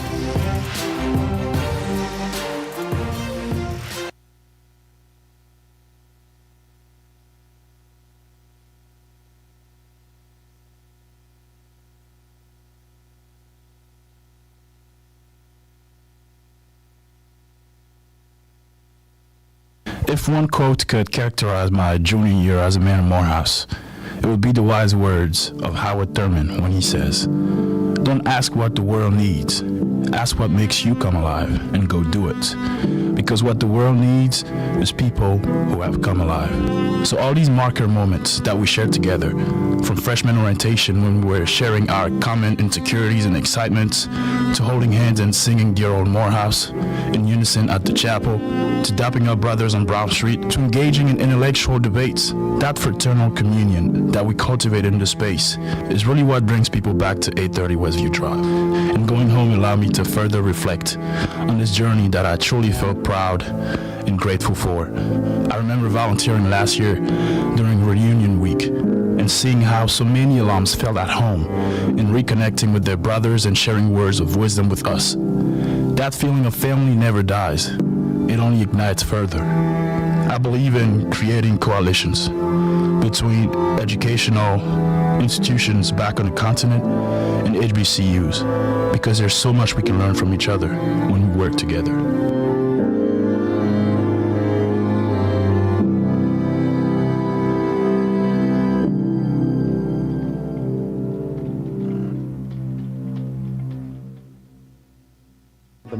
Morehouse Advocacy Reaching Capitol Hill, or otherwise the March Ambassadors Program, is really a manifestation of Morehouse's commitment to social justice and to advocacy. This program is an opportunity for men of Morehouse to follow in those footsteps and to also blaze their own trails here in the 21st century. The March program to me is just a chance to not only network but also kind of participate in federal advocacy. You get to be an advocate on behalf of your community and also just the American people as it relates to issues. Meeting the people that we met on Capitol Hill was a little bit overwhelming at first, but as we got into the thick of things and started giving our pitches about our respective bills, it felt like a sense of belonging. Presenting those policy changes, the first time it was a little bit nerve-wracking because, you got the jitters, you don't want to mess up or stutter. You only got about 2 to 3 minutes because senators are busy, representatives are busy. So the first time it was a little nerve-wracking, but you kind of got to talk yourself down off that cliff and say, you've rehearsed this 1,000 times, you put in all this work, you know what you're talking about. It just got better and better as we kept presenting. The kind of transformative changes that I have seen in the March Ambassadors is immeasurable. It's astonishing what people can do in terms of personal growth and a professional development in a matter of one semester. So research and researching about different issues, especially specific bills, that is the core of this program. You don't just jump to become a politician, but you touch the bills in need. And what I did at March and through March was really touch those respective bills. The roles that March played in my plans was literally everything. From the moment that we stepped into the classroom to meeting Dr. Sarah, to meeting Provost Brown and the administrators, but also being on Capitol Hill, it showed me that I first need to touch policy and touching educational policy first. I've always had a passion for advocacy, I wanted to find a way to bring my passion for changing communities to a place where change can happen. And the March program really just gave me the opportunity to figure out how to put this knowledge that we get here at Morehouse into action. Having the opportunity to work on policies that may influence some of the decisions that some of these senators and House of Representatives are making, just having that influence, it's a major thing, and it just really shows how important just being involved and being engaged in the political landscape is, because the more knowledge that you have, the more change that you could create. I learned that I can be very flexible and I can adapt to fast-paced changes because that's what DC required. And I think the March program played a role in giving me a sense of the DC ecosystem and sort of a lot of the work that I'll be completing and doing in DC while during my internship. And it also gave me a vision for what I wanted to do in the future. This program will be a great stepping stone and a great resource to have in my back pocket to get to the goals that I want to achieve. I think the most impactful part is being able to sit down with different legislators or members of their staff, their chief of staff, and them actually sitting, listening, and being attentive to the issues that we're passionate about. If I could sum up my experience in the March program into one word, it would be inspirational. Hearing from the Morehouse alumni who have literally sat in the same seats that I currently sit in, who are now on Capitol Hill, working in DC, doing the policy work that we need so desperately right now in our country, to me was inspiring as someone who has those interests. I love what I do with March program. Our students care more and more deeply about the issues and the challenges that they want to take to Hill, and then basically present ideas and solutions and thoughts about how they can actually make things better for people and the communities that they care about. Make sure your mic's on.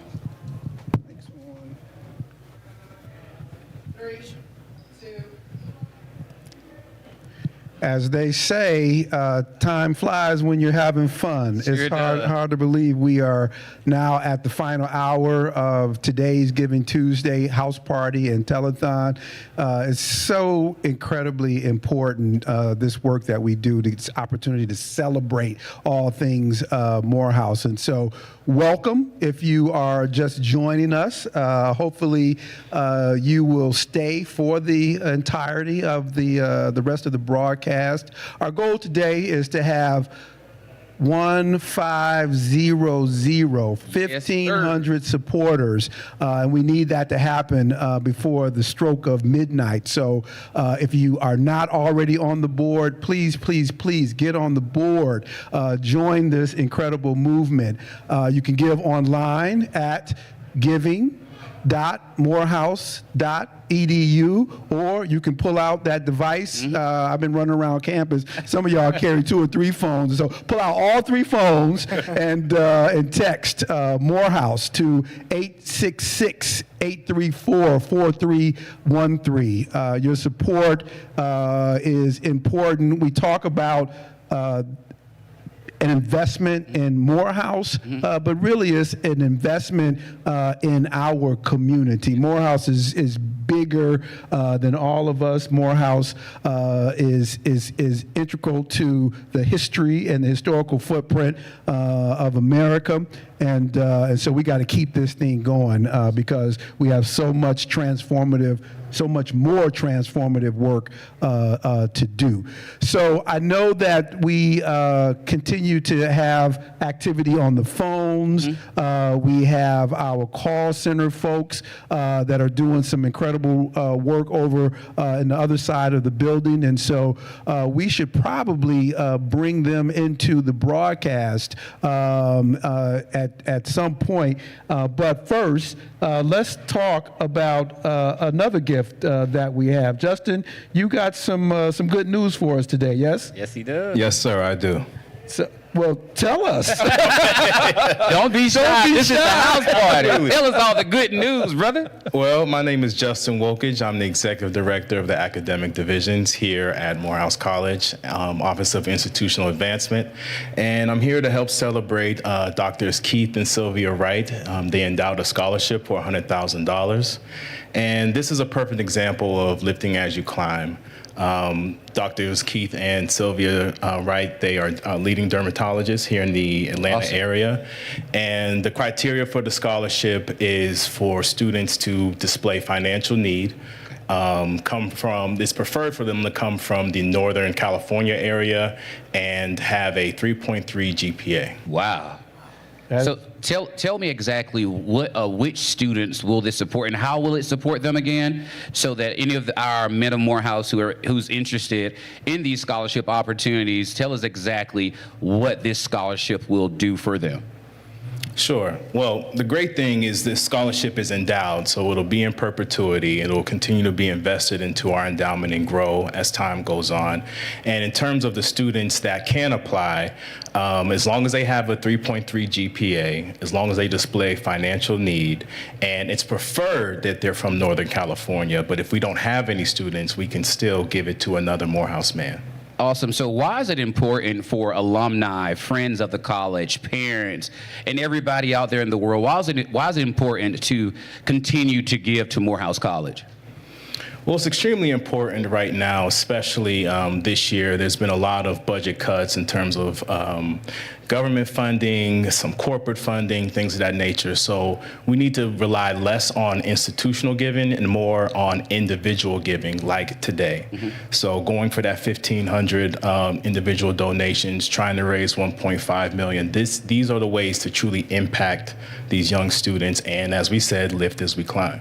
Yes, sir. You know, I am bad at holding secrets, so I'll let our men of Morehouse come and show everybody what generosity we have received today here at Morehouse College. Yes, sir. Yes, sir. We are totally excited about this opportunity to invest in our men of Morehouse. And this is just one of many tonight. And we thank Dr. Keith and Sylvia Wright for their generosity. Thank you for your dedication and commitment to Morehouse College and investing in our men of Morehouse. Let's give them another round of applause, please. Yes, yes. Awesome. Thank you, gentlemen, so much. And at this time, we're going to go over to the call center.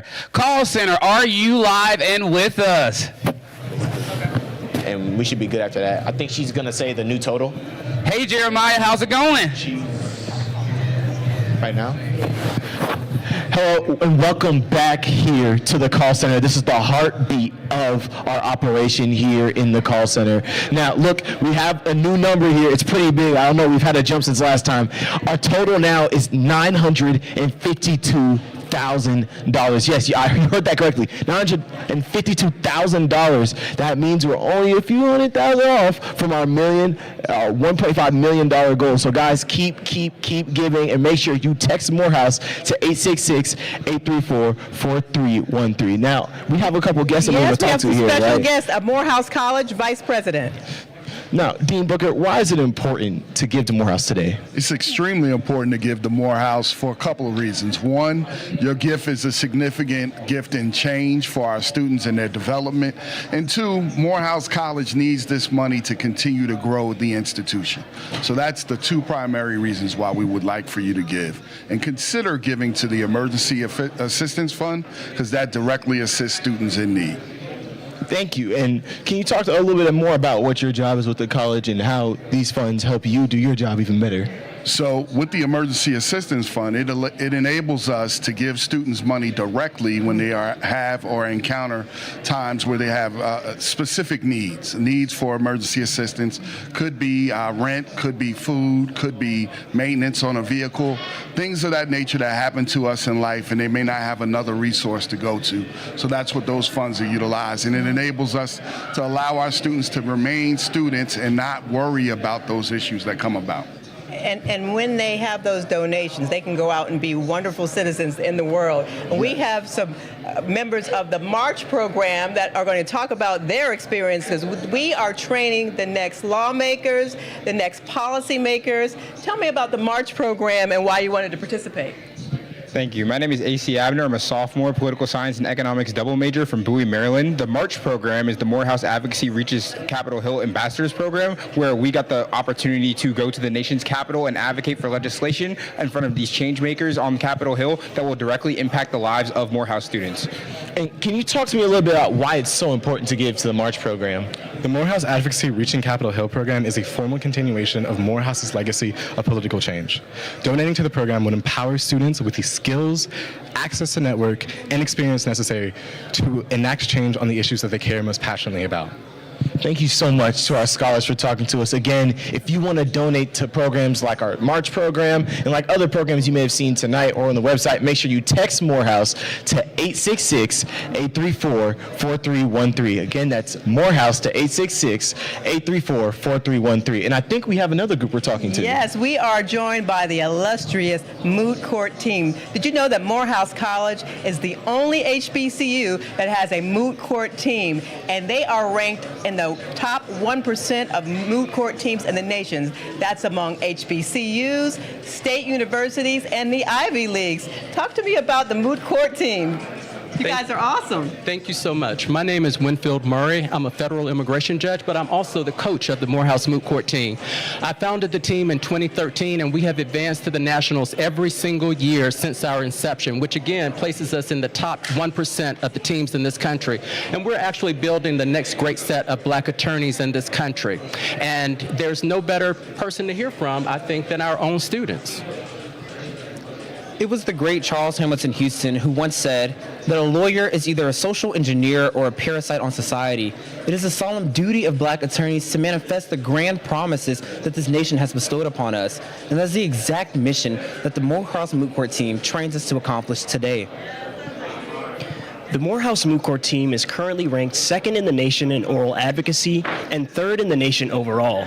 As stated previously, we are the only HBCU with an undergraduate moot court program.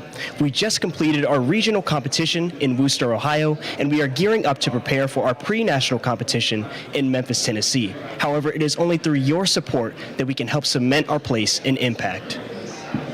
Frederick Douglass once stated that education means emancipation. And at Moot Court, we engage with the constitutional cases that guides this nation's legal precedent, but we are trained in the advocacy that allows us to open doors. In so doing, our mission as black leaders is elucidated, and we are ready to heed that call. So your support means our continued success. Your support means shaping the next generation of black leaders, but more importantly, your support means shaping the next generation of black lawyers who will open doors and save lives. So please, support the Morehouse Moot Court team today, and thank you for your support. Continue to give and invest in Morehouse College, the top producer of black male excellence at scale. How can people give tonight? Again, if you guys want to give tonight and be part of our efforts, make sure that you text Morehouse to 866-834-4313. Again, that's Morehouse to 866-834-4313. We'll announce your name on the donor wall.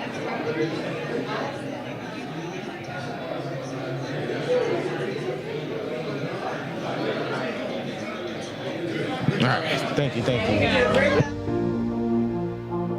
My name is Aiden Jones, and I'm a freshman history major political science minor on the pre-law track from Atlanta, Georgia. I chose Morehouse because I wanted to be in an environment that would challenge me to lead with purpose. Morehouse isn't just about academics, it's about shaping men who think critically, serve their communities, and make an impact. Being a part of the Moot Court competition team has been my proudest memory at Morehouse so far. Through Moot Court, I've been given opportunities that I thought I would have never been given access to as a freshman. Not only this, but the opportunity to cultivate and learn real-world legal skills, all while gaining lifelong friendships, is something that I value immensely. Moot Court transforms individuals, whether it be through critical thinking, oratorical abilities, or teamwork skills. Moot Court cultivates these skills and more. I not only get the opportunity to learn real-world legal skills that I'll utilize in law school and beyond, but I also get to learn general life skills that I'll also continue to utilize throughout my life. My Morehouse brothers need your support to achieve their college and career dreams. Give today on Giving Tuesday because your support helps turn our potential into opportunity, giving us the chance to apply what we learn and chase our dreams beyond the classroom.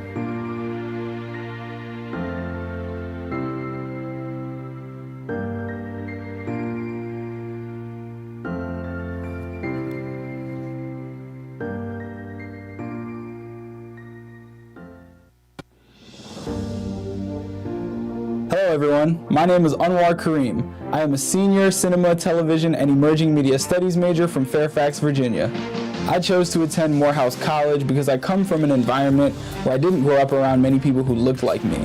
And I knew that once I attended college, I needed to be in that environment so that I could thrive and build the confidence I needed to go out into the world. My proudest moment at Morehouse College was gracing the stage in the Martin Luther King Jr. Chapel during my sophomore year, where I performed original songs that I wrote for the Eid al-Fitr concert, which we organized with local Muslim community members and the Morehouse Muslim College Student Association. This was a proud moment for me because I not only had to dig deep in my creative side, but also in my administrative side, helping to plan the event and make sure everything ran smoothly. I was especially proud because one of my brothers came up to me afterwards and told me that a performance of mine brought him to tears. So that was my proudest moment at Morehouse.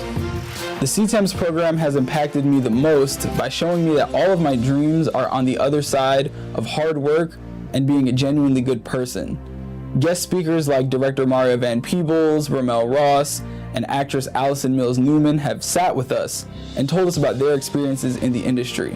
After graduation, I have the option of joining the Gersh agency in Los Angeles, where I interned last summer, and becoming an assistant and possibly even a talent agent. This speaks to my mission in the entertainment industry because as many of us are in front of the camera or even behind the camera, there are even less of us in those offices deciding which stories get told. So as a CTEMS major and as a CTEMS graduate soon enough, I want to be able to contribute to increasing the amount of stories that come from our communities which make it to the big screen. My Morehouse brothers need your support to achieve their college and career dreams. Make a gift to Morehouse College on Giving Tuesday, because black men deserve the chance to dream and shoot high.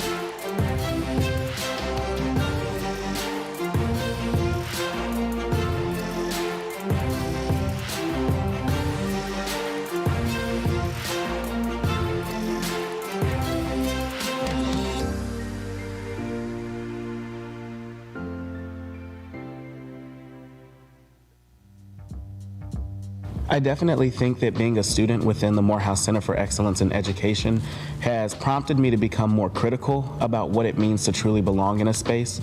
Am I merely tolerated, or am I accepted and welcomed? Are all of my viewpoints welcomed in this space? Is my criticism of this space welcome? And I think that that's truly what equity and belonging means. It's inviting in room for discourse, so people can truly become the most comfortable versions of themselves within a space. So I think that being in a program that encourages critical thinking, and being in a program that encourages belonging and equity at its root has truly helped to shape my definition of what belonging and equity means within a space, an educational space. And I think that if Black students were taught a more comprehensive, a more appreciative-based version of our history, one that values our achievements, ones that values the resistance and the persistence that it took to overcome a lot of the challenges of the past that we see today, I think that we would recognize that we actually do have a blueprint of how to face the challenges of today. We just need to read, we just need to examine history with a critical lens, and be allowed the opportunity and the space to get a full comprehensive version of what our history actually is. I'm not gonna say I've been through the ring with educators, but I just haven't had the best experience. And so I think that's kind of what led me to go into education. I don't want that same experience for other students that look like me. And then when I got here to Morehouse College, like, my mind was completely blown. Like, interacting with teachers and professors like Dr. Gilbert, Dr. Moody, Dr. Miller, Dr. Outler, like all these professors that really like want the best for me, that are teaching me the best quality education, and really connecting with me on a cultural level, really made my view on education change. Because I was like, I wanted to take these experiences that I've got to have and give those to other students. So I had this class called Advocacy in Urban Schools, and that class really like changed my perspective on how I can advocate for students when I leave Morehouse College, and what I can do to change the landscape of education for them, make it more inclusive, make them want to be there, but also teaching them content that like really will change the way they think. And Dr. Outler, like every day we would come into class, we might have a quiz, but we would sit there for 3 hours straight just having an intense dialogue about the content that we read, different concepts, and things that we can do to break down barriers for students like us so that they can get a quality education and be excited to like just be in the classroom space. But my education has given me the courage to dream. It's given me an audacious hope. It has given me a selfless imagination that really is fully invested in seeing this world be better than the one that I came into, and to leaving it that way.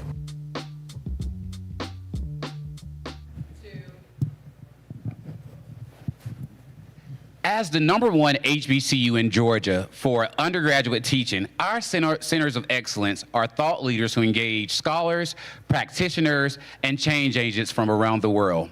Joining me now are members of the Center for Excellence in Education. Please welcome Dr. Nina Gilbert, Dr. Terrence Mitchell, and Evan McCreary. How are you all today?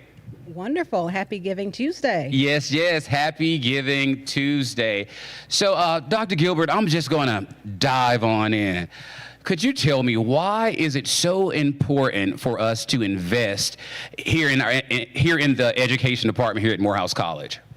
Well, first I would say that we know that teachers are the reason that folks get to explore careers. Like, every career that exists, someone had to have a teacher, right? And so what we're focused on here is making sure that students who want to ensure that there's a representation of themselves in classrooms of tomorrow, that we prepare them well. Yes. And we try to do that in ways that are innovative. We have an ecosystem approach, so regardless of a student's area of interest, we can prepare them for a role in the education ecosystem. Definitely, and I see that you brought 2 of my Morehouse brothers today, and they are doing their thing in the education field.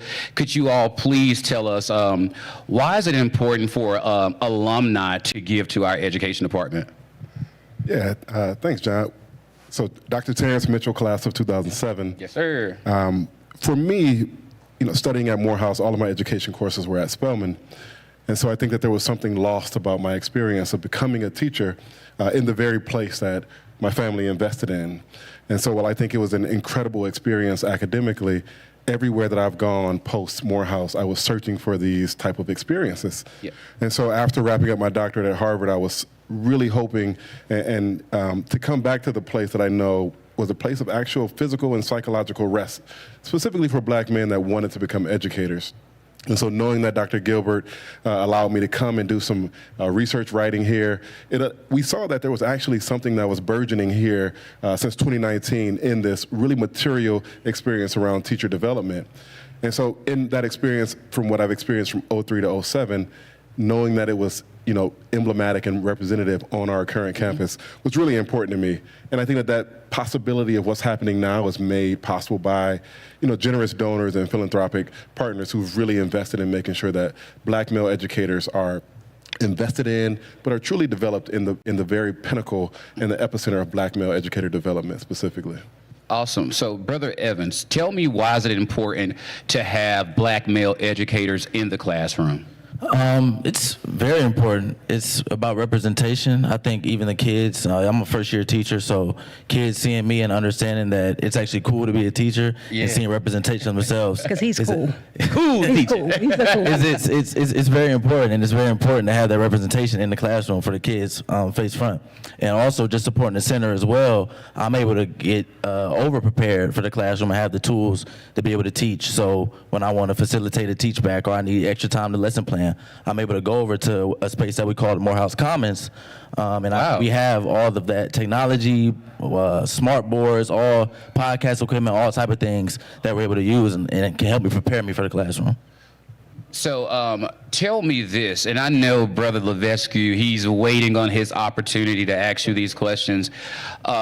Being a recent graduate, fresh out of Morehouse, why is it important for just young alums to be involved, come back on campus, mentor, and all of that good stuff? I mean, I think I want to see my brothers succeed and the people that come after me, right? The people that were before me paved the way, so I want to do the same thing for them. I still have close friends that are still here on campus that are aspiring to do the same things, and people that I don't even know that are going to come after me. I want to help support them as well.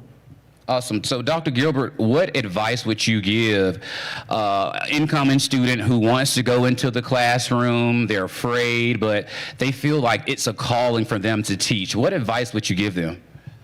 I would definitely tell them to come and see us. We have prepared a place for them. Yes. They will be nurtured, they will be supported, they will be incubated. Their passions and areas of interest will be cultivated and nurtured. So I think that Evan can speak to that, he was a student, hopefully you don't mind me sharing, but he changed his major, maybe once or twice. Or three times. Or three times. 3 times a scholar. Tell us the transition. What was it? I'm just curious. Yeah. Listen, everybody has a testimony, so I stand strong in mine. I came in as a business major, changed from business to journalism. They had just made the journalism, sports journalism program, changed to that, changed to math, and then found my way into education. So, but I love it here. And if I can add this, so Evan is so talented. He's also a DJ. I thought I saw you DJ. But what we do, he talked about the Morehouse Commons. So we have this innovative space off campus. So we are expanding the Morehouse mission and vision to Morehouse Beyond Borders. And so we have this space that's kind of an innovation hub, and it's a safe space where students can come and explore all of the ways in which they want to develop their kind of intellectual gifts and the pedagogical gifts to make impact in the classroom and beyond. So Evan we're working with him to design a curriculum. He's piloting something where he's focusing on sound science. So his interest and talent in business and in music and in math, he's now using that in the classroom. That's what we do here at Morehouse. That's absolutely amazing. And I know that we have some other great things to show you that our Center for Excellence in Education is doing. So let's chime back to that video reel and see what's going on in our education department.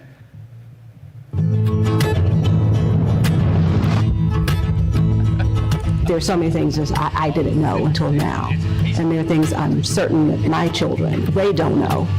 They don't understand what a segregated society is. They don't understand what's significant about 1954. The Black community was actually quite split on whether or not it was even important to integrate. We're literally ripping them away from their communities, from teachers who love them, who know their families. Their whole entire world is built around that particular school. It's this idea that we should be separate but equal, when truthfully, we're separate and unequal. And that is by design. That was by law. That was purposeful, and that was intentional. They really wanted this for the whole world to see. You're basically telling them, in the land of the free and the home of the brave, look at what you're doing to your own children.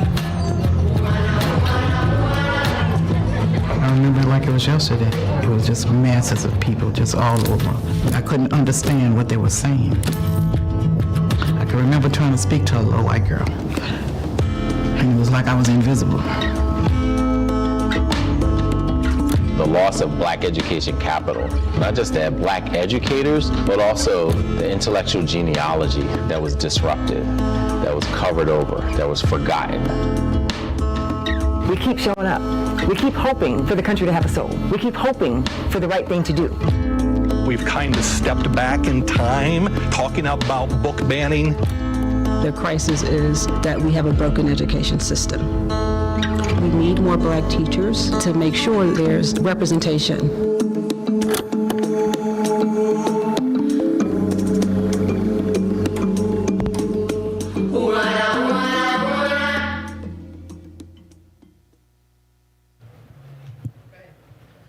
Hey, Torin, can you hear us?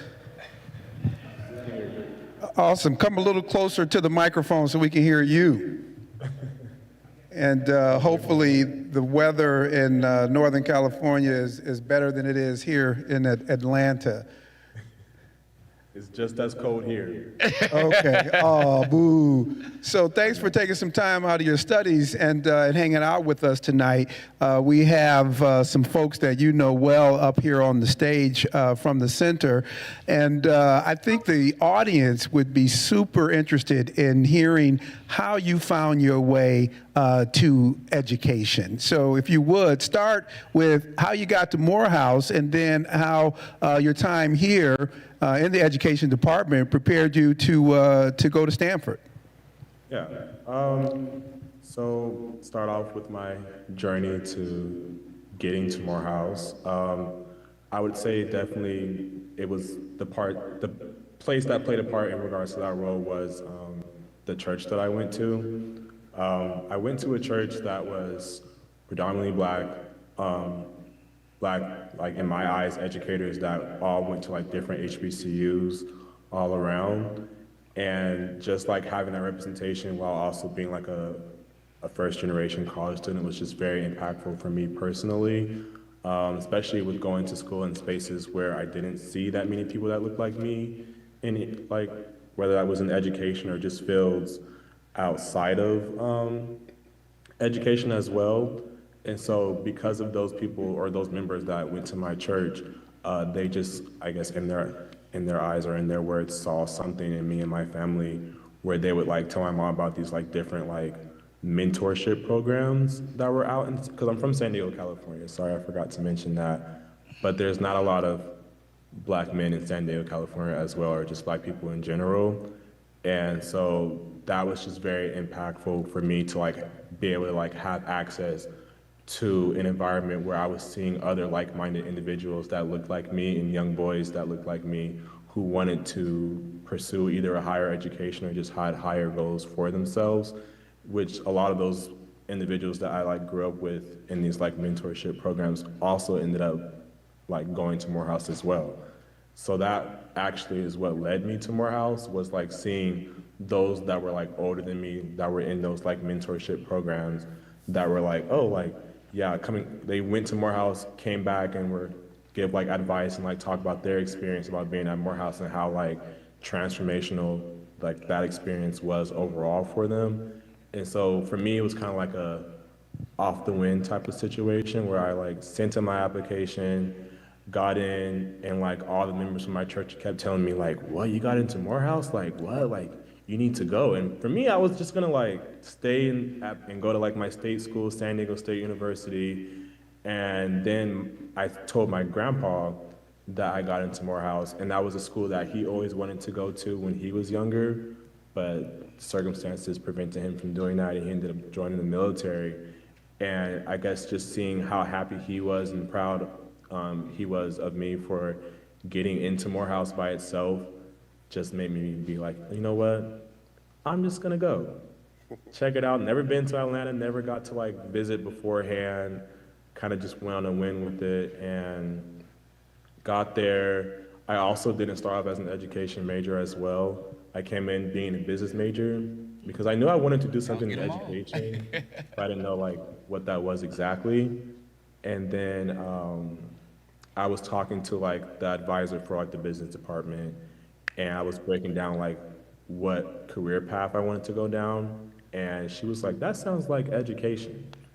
And then so she like sent me to like the advisor for the education department, had a conversation with her, and that's really how I like got into the education department overall. And it's just been the best experience ever since. I got access to a lot of different things, like getting to like travel and like seeing like other spaces that we could be in, like boarding schools. I also got to go to the Black Male Educator Conference that was held in Philly, which I feel like was like very impactful for me because I've never seen, like from my experience, I've never had a black male educator like growing up. And so like seeing that many black male educators all in one space just really just showed me like, whoa, like this could be me too. And that was just very inspiring for me. And I appreciate the department so much and just like the access that they like granted me to have access to. And yeah.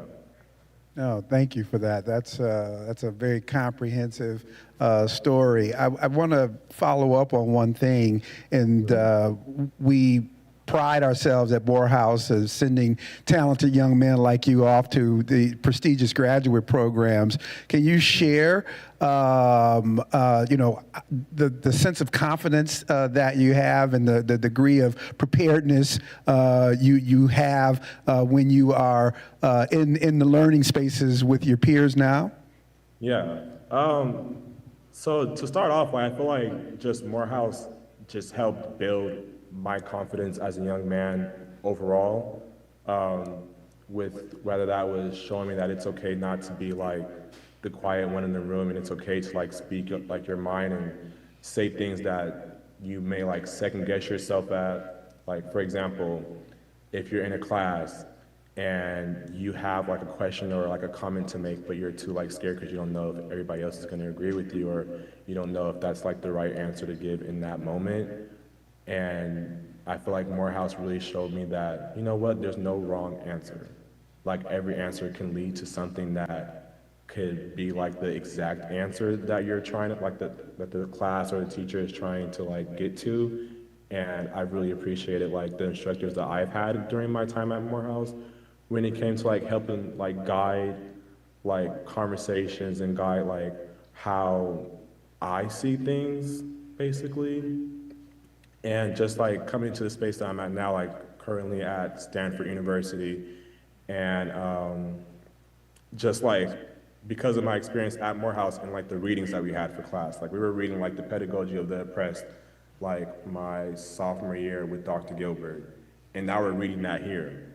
And I'm like, wait, I already know this. And like there's a lot of like my peers that have never even like heard of like theorists like that, or never like taken in like those type of like readings, or had to think about like what it means to be oppressed, or also like have like an abolitionist type of like mindset. And being here in this space now just really showed me like, oh, well, you know what, like Morehouse prepared me a lot for this, along with like having this type of schedule that we have as well. Like I'm going and teaching 9th and 11th grade students, 9th grade ethnic studies and 11th grade US history from 8 a.m. in the morning all the way until 3 p.m. And then I have class from 4 to 7 right after. And that schedule is kind of like similar to like not similar all the way, but like similar in a way to like what we were doing at Morehouse in the education department, where we had to like have our internships as well as going to class. And so like that routine was like very easy for me to adjust to compared to like a lot of my other peers that didn't get to have that experience prior to coming here, where like some of them were like, oh, like this is too much, I'm stressed out. And I've just been on the roll ever since I've been here. And I just feel like the only place that prepared me for this was Morehouse College, and how I look at Morehouse College because of that is like the Ivy League for HBCUs. Like it's just as great of a school as Stanford University. There's not that much of a difference other than Stanford having money. Thank you. Thank you so much. Thank you, Torian. And I just want to thank everyone those who've invested and those who will invest in Morehouse and the Center for Excellence in Education. Your contributions and your gifts help us to not only build our program, but we get to build and transform lives. Thank you. Well, folks, you got your homework, and the answer is give. We'll be right back after this brief performance. We'll see you soon. Now presenting a performance from the Maroon Muses dance team, the basketball dance, bringing a little HBCU flavor. This one need to be. Yeah, here we go again. Here we Bad go. Boy South. Get on Field USA. Block Entertainment. Yeah. You know I go by the name Nitty, right? Yeah. I gotta introduce y'all. Remember, I'm got my squad, right? Yeah. Listen, man. Go by the name of Ja. Young Ja. He resides in College Park, right? CC. But for right now, what we gotta do for y'all? What we gonna do? We gotta give y'all a hit. Damn near every day. Ask a million questions like Jock, where you stay? Tell them College Park, where they chop cars. Hit 20 grand, spend a grand at the bar. Just as about his own. J's on my feet, I'm on that Patron. So get like me. 69 Cutlass with the bucket seats. Beat in my trunk, bought it just for the freaks. Catch me in the hood, posted at the stove. Twiddle in my lap on the phone, counting dough. If your girl choose, let her do a thing. Just like a mama, nice brain. Everybody love me, I'm so fly. Go to deuces every time I ride by. I know you wonder why I'm so cool. Don't ask me, just do what you do. Meet me in the trail, it's going down. Meet me in the mall, it's going down. Meet me in the club, it's going down. Anywhere you meet me, guaranteed to go down. Meet me in the trail, it's going down. Meet me in the mall, it's going down. Meet me in the club, it's going down. Anywhere you meet me, guaranteed to go down. Verse number 2, do the damn thing. Cubes on my neck, pocket full of bitten frames. When I'm in the mall, you up, just pause. I pop a few tags, give me that on the wall. Time to flip the work, make the block bump. Boys in the hood, call me Black Donald Trump. Dope boy magic, 7 days a week. #1 record, longest nitty on the bitty, on the bitty, on the bitty. Virtual hand claps for our wonderful Maroon Muses. So of course, I have to bring up the founder and the owner of the Maroon Muses Dance Company. I have a question for you. Why is giving so important for Morehouse College this evening? Come over here. Hi, TK, thank you. Giving to Morehouse is so important because you are really paying it forward to a greater mission. So, there are a lot of things that we can work on, and by, being the change you want to see and putting money into it, we can do those things. Campus, resources, and just make the experience for the students a lot better. So, be the change you want to see and give us a little money. And as a graduating senior of Morehouse College, how does it feel to start up your dance company right here on the grounds of Morehouse College? I'm just so thankful and grateful to have people who have supported this mission, from it being just a little idea in the dorm to being this whole thing. I'm just so grateful that I have come to a space in the campus where people have loved me and supported me for who I am and supported this mission, because without you and so many other supporters, we would not be here. So I'm just so thankful and full and grateful and excited to see where we go. Give us your intro. Oh, and I'm JC Casby. I'm a senior communication studies major from New Orleans, Louisiana, and I am the founder of this dance team, and I'm so thankful that you all have watched us.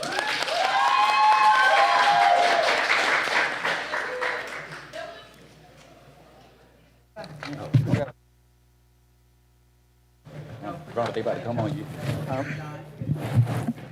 And we're back. Thank you so much for that wonderful performance from our dance team. But we have some special guests in the building. Yes, yes. And we have Miss Rhonda Elmore, who's going to bring them on up and introduce our fine guests. Please, Rhonda. Well, hello, and thank you. Aniab, I'm going to have you do your Morehouse intro, please.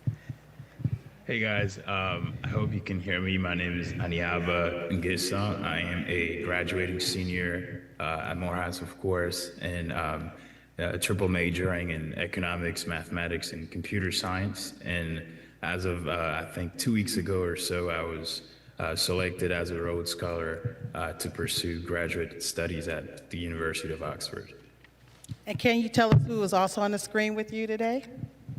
Yes, absolutely. So this is really a huge honor for me. I'm here with my father, Mr. Nguessan Kofi Guillaume, who's going to be with us for a little while. Awesome. So Aniab, I have a question for you. Can you tell me about your experience being an international student here at Morehouse College?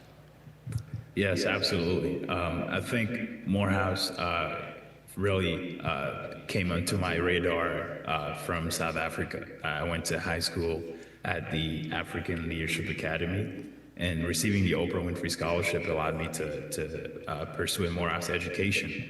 And so cultivating that intellectual international mindset, being the president, having been the president for 2 terms of the Morehouse International Students Organization, has allowed me to also pour into my brothers and support as much as I can. And it's been a roller coaster. It's been an amazing journey, also studying abroad and cultivating that global mindset, going to Panama, going to the UK, and learning about the global Black community.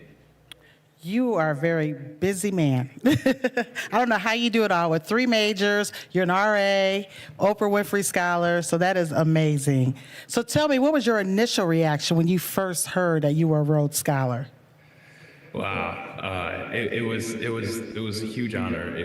I was in Nigeria, Abuja, Nigeria, when we finished the interviews, and all the finalists, we were all in the same room, and they announced the winners. And the first thing was to really thank God for the process, and really thank all those who poured into me, whether from the support at Morehouse, institutionally, professors, my church, my family, and also spending time with my family after the interview. So it's been a huge roller coaster, and to have people who love me and support me in this journey has been amazing. That is awesome. So Dad, tell me, how do you feel that your son has been, selected as a Rhodes Scholar? Good evening. I don't know what time is there, but it is really very, very late here in Ivory Coast, in Côte d'Ivoire. My name is Mr. Nguessan. I'm Anyaba's father, and I'm really a very happy father and a very lucky father too. First, I would like to thank Morehouse College, all the Morehouse community. Allow me to thank Oprah Winfrey, who first gave a scholarship to my son, and that had allowed him to do what he's doing now. I'm very happy, and very recently, the Rhodes Scholarship was another step, and I would like again to thank you all, and continue pray God for all of us. Well, thank you for that. And thank you for sharing your son with us. He's been a joy to have here at Morehouse. And Yaba, my next question for you is, how has receiving the Oprah Winfrey Scholarship impacted you as a student here at Morehouse? I think it gave me not only a scholarship, but also exposure to lead in the community in Atlanta through community service. Also connected me to a brotherhood. I mean, these were the first brothers that I had met when I came to campus. And so being 5,000 miles away from home and still having a little group of brothers that you can rely on and lean on, it's been amazing. So from a leadership development standpoint, from a brotherhood standpoint, the scholarship allowed me to really make the most out of my experience, and also to fund the triple major. Yeah. So. Okay. And what words of advice or wisdom can you leave for other international students who are coming behind you? I would say lead boldly and really follow your conviction and your intuition. Don't take no as an answer and keep fighting. This journey for me has been one of leadership, faith, and second chances, and always knocking on doors and praying.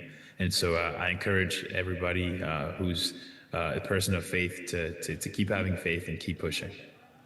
Well, thank you. Thank you, Dad, and thank you, Aniaba, both for joining us this evening and for sharing your experience here at Morehouse College. Thank you. Thank you so much. Bye. As you can see, Morehouse men are all over the world doing some great things. And right after this break, we'll be back to tell some more interesting stories. Stay tuned. Well, we're going to keep this party rolling. Brother Levesque, I think it's on you. John, well, I think this is about the fourth, fifth year that we've done this routine. It's always an absolute treat. You're so much fun. Great job, Rhonda, in that interview. As you've heard in a multitude of ways, in a variety of ways, that Morehouse is dedicated to educating and developing Black men and other groups who align with our values of leadership, service, scholarship, equality, equity, inclusion, and social justice. If you have a young man out in the world and you're trying to figure out where you want him to develop, Morehouse is that place. Yes, sir, indeed. And if you haven't made a gift to Morehouse College today, stop right now, whatever you're doing, and contribute right now. Let's show the world that Morehouse is a community that supports its own and invests generously in the education and immense potential of future generations of Morehouse men. You can donate a donation of every size because they all can make a difference and make a significant impact on the lives of deserving students who need your help to achieve their academic and career dreams. You can give online at giving.morehouse.edu, or you can text with your cellular device, Morehouse, to 866-834-4313. Again, that number is 866-834-4313. Thank you for joining us for a successful evening. And while our time is wrapping up here, you still have a few hours to invest in the mission of Morehouse College. And you can also make a difference in the life of any Morehouse scholar. But before I leave, I have to go back to the Windy City and call on Vice President Hassan. Oh, it's everybody. And thank you so much, all the great work you're doing in Atlanta. I want to particularly call it out, our wonderful partnership with our Alumni Association leaders, Jay Edwards and Mike Levesque, who puts their life to this event. I also wanted to acknowledge our faculty, staff, students, parents, all the donors who participated tonight. Without you, this could not be possible. And most of all, I wanted to acknowledge my team, Office of Institutional Advancement, fundraisers who get up every day to raise money for the college, and what a wonderful job they have done tonight. Thank you all, and the night is young. Yes, and yes. Giving Tuesday continues, but again, thank you very much. I'm gonna pass it to our president now. Thank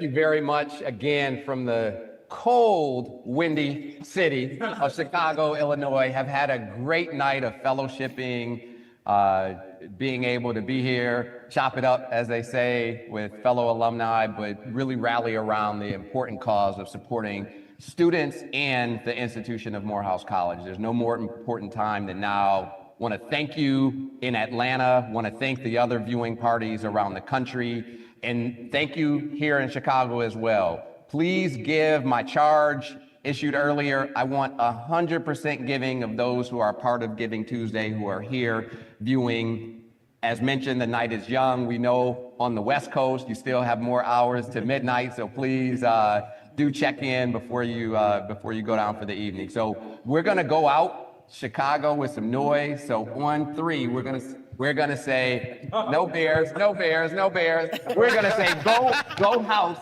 on 3. Ready, Chicago? Ready. All right, let's do it. 1, 2, 3. Go house. Well, don't y'all party too hard without us in Chicago. Thank you so much. Thank you so much to all of you that came out to support tonight. This was a great night for philanthropy at Morehouse College. And let's check in with our call center one last time before signing off. Eileen, is the call center ready? We're about to close this evening, and we have another appeal from one of our wonderful scholars that has a few words to say before we go. Good evening, everyone. I'm so proud to be here. My name is Kareem Diop, junior here, finance major, born in Washington, D.C., raised in France, and I am honored to serve as the vice president of the International Student Organization. As you all heard Anyaba's great story, please invest in Morehouse College and in the international students. You won't regret your investment. Thank you. We have raised more than $1.9 million, and the wonderful team behind us. Yes, it's been a fantastic night. We've had a great call center. We've had a great team behind us right here. The Office of Institutional Advancement. But just because we've hit our goal, it doesn't mean you have to stop giving. Make sure that you text Morehouse to 866-834-4313 to keep on giving, and let's surpass this goal, maybe even double it. Thank you for your generosity.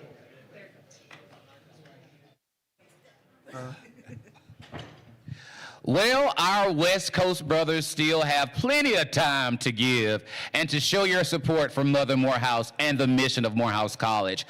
Make your gift now, and this is not good night, but we're waiting on those checks to come in, and we have some special shout-outs and performances that are about to take place, Brother Levesque. Is this where I get to? This is where you get to have your moment, brother. Go ahead. Take it. No, I'm a little too old to be performing, but we are excited that we still have fraternities on campus that can give us that kind of energy. Yep. Unless you really want me to. Let me see what you got. Yeah, I'm a what you got? Shout out to the brothers of Alpha Phi Alpha Fraternity Incorporated. Founders Day in 2 days. Stay tuned. We're going to take up the campus, the whole neighborhood.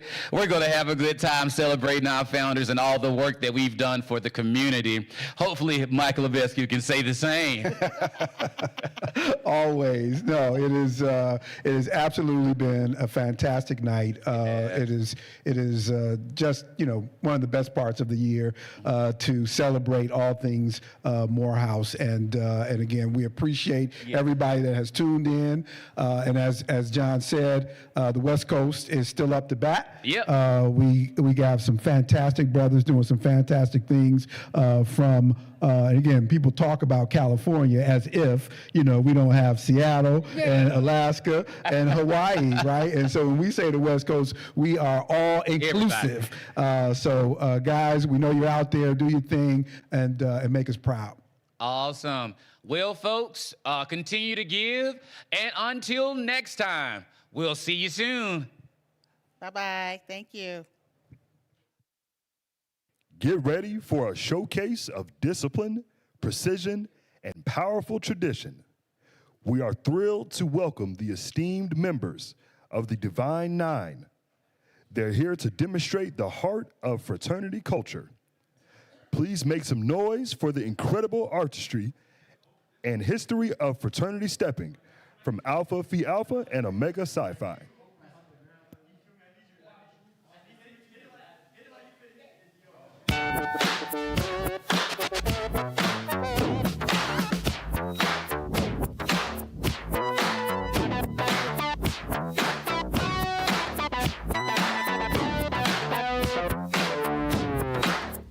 Yeah, this is a story of famous dog. But the dog that chases its tail will be busy. These are clapping dogs, rhythmic dogs, harmonic dogs, house dogs, street dogs. Dogs of the world unite. Dancing dogs. Yeah, kind of dog. Funky dogs. Nasty dogs.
I feel like that one more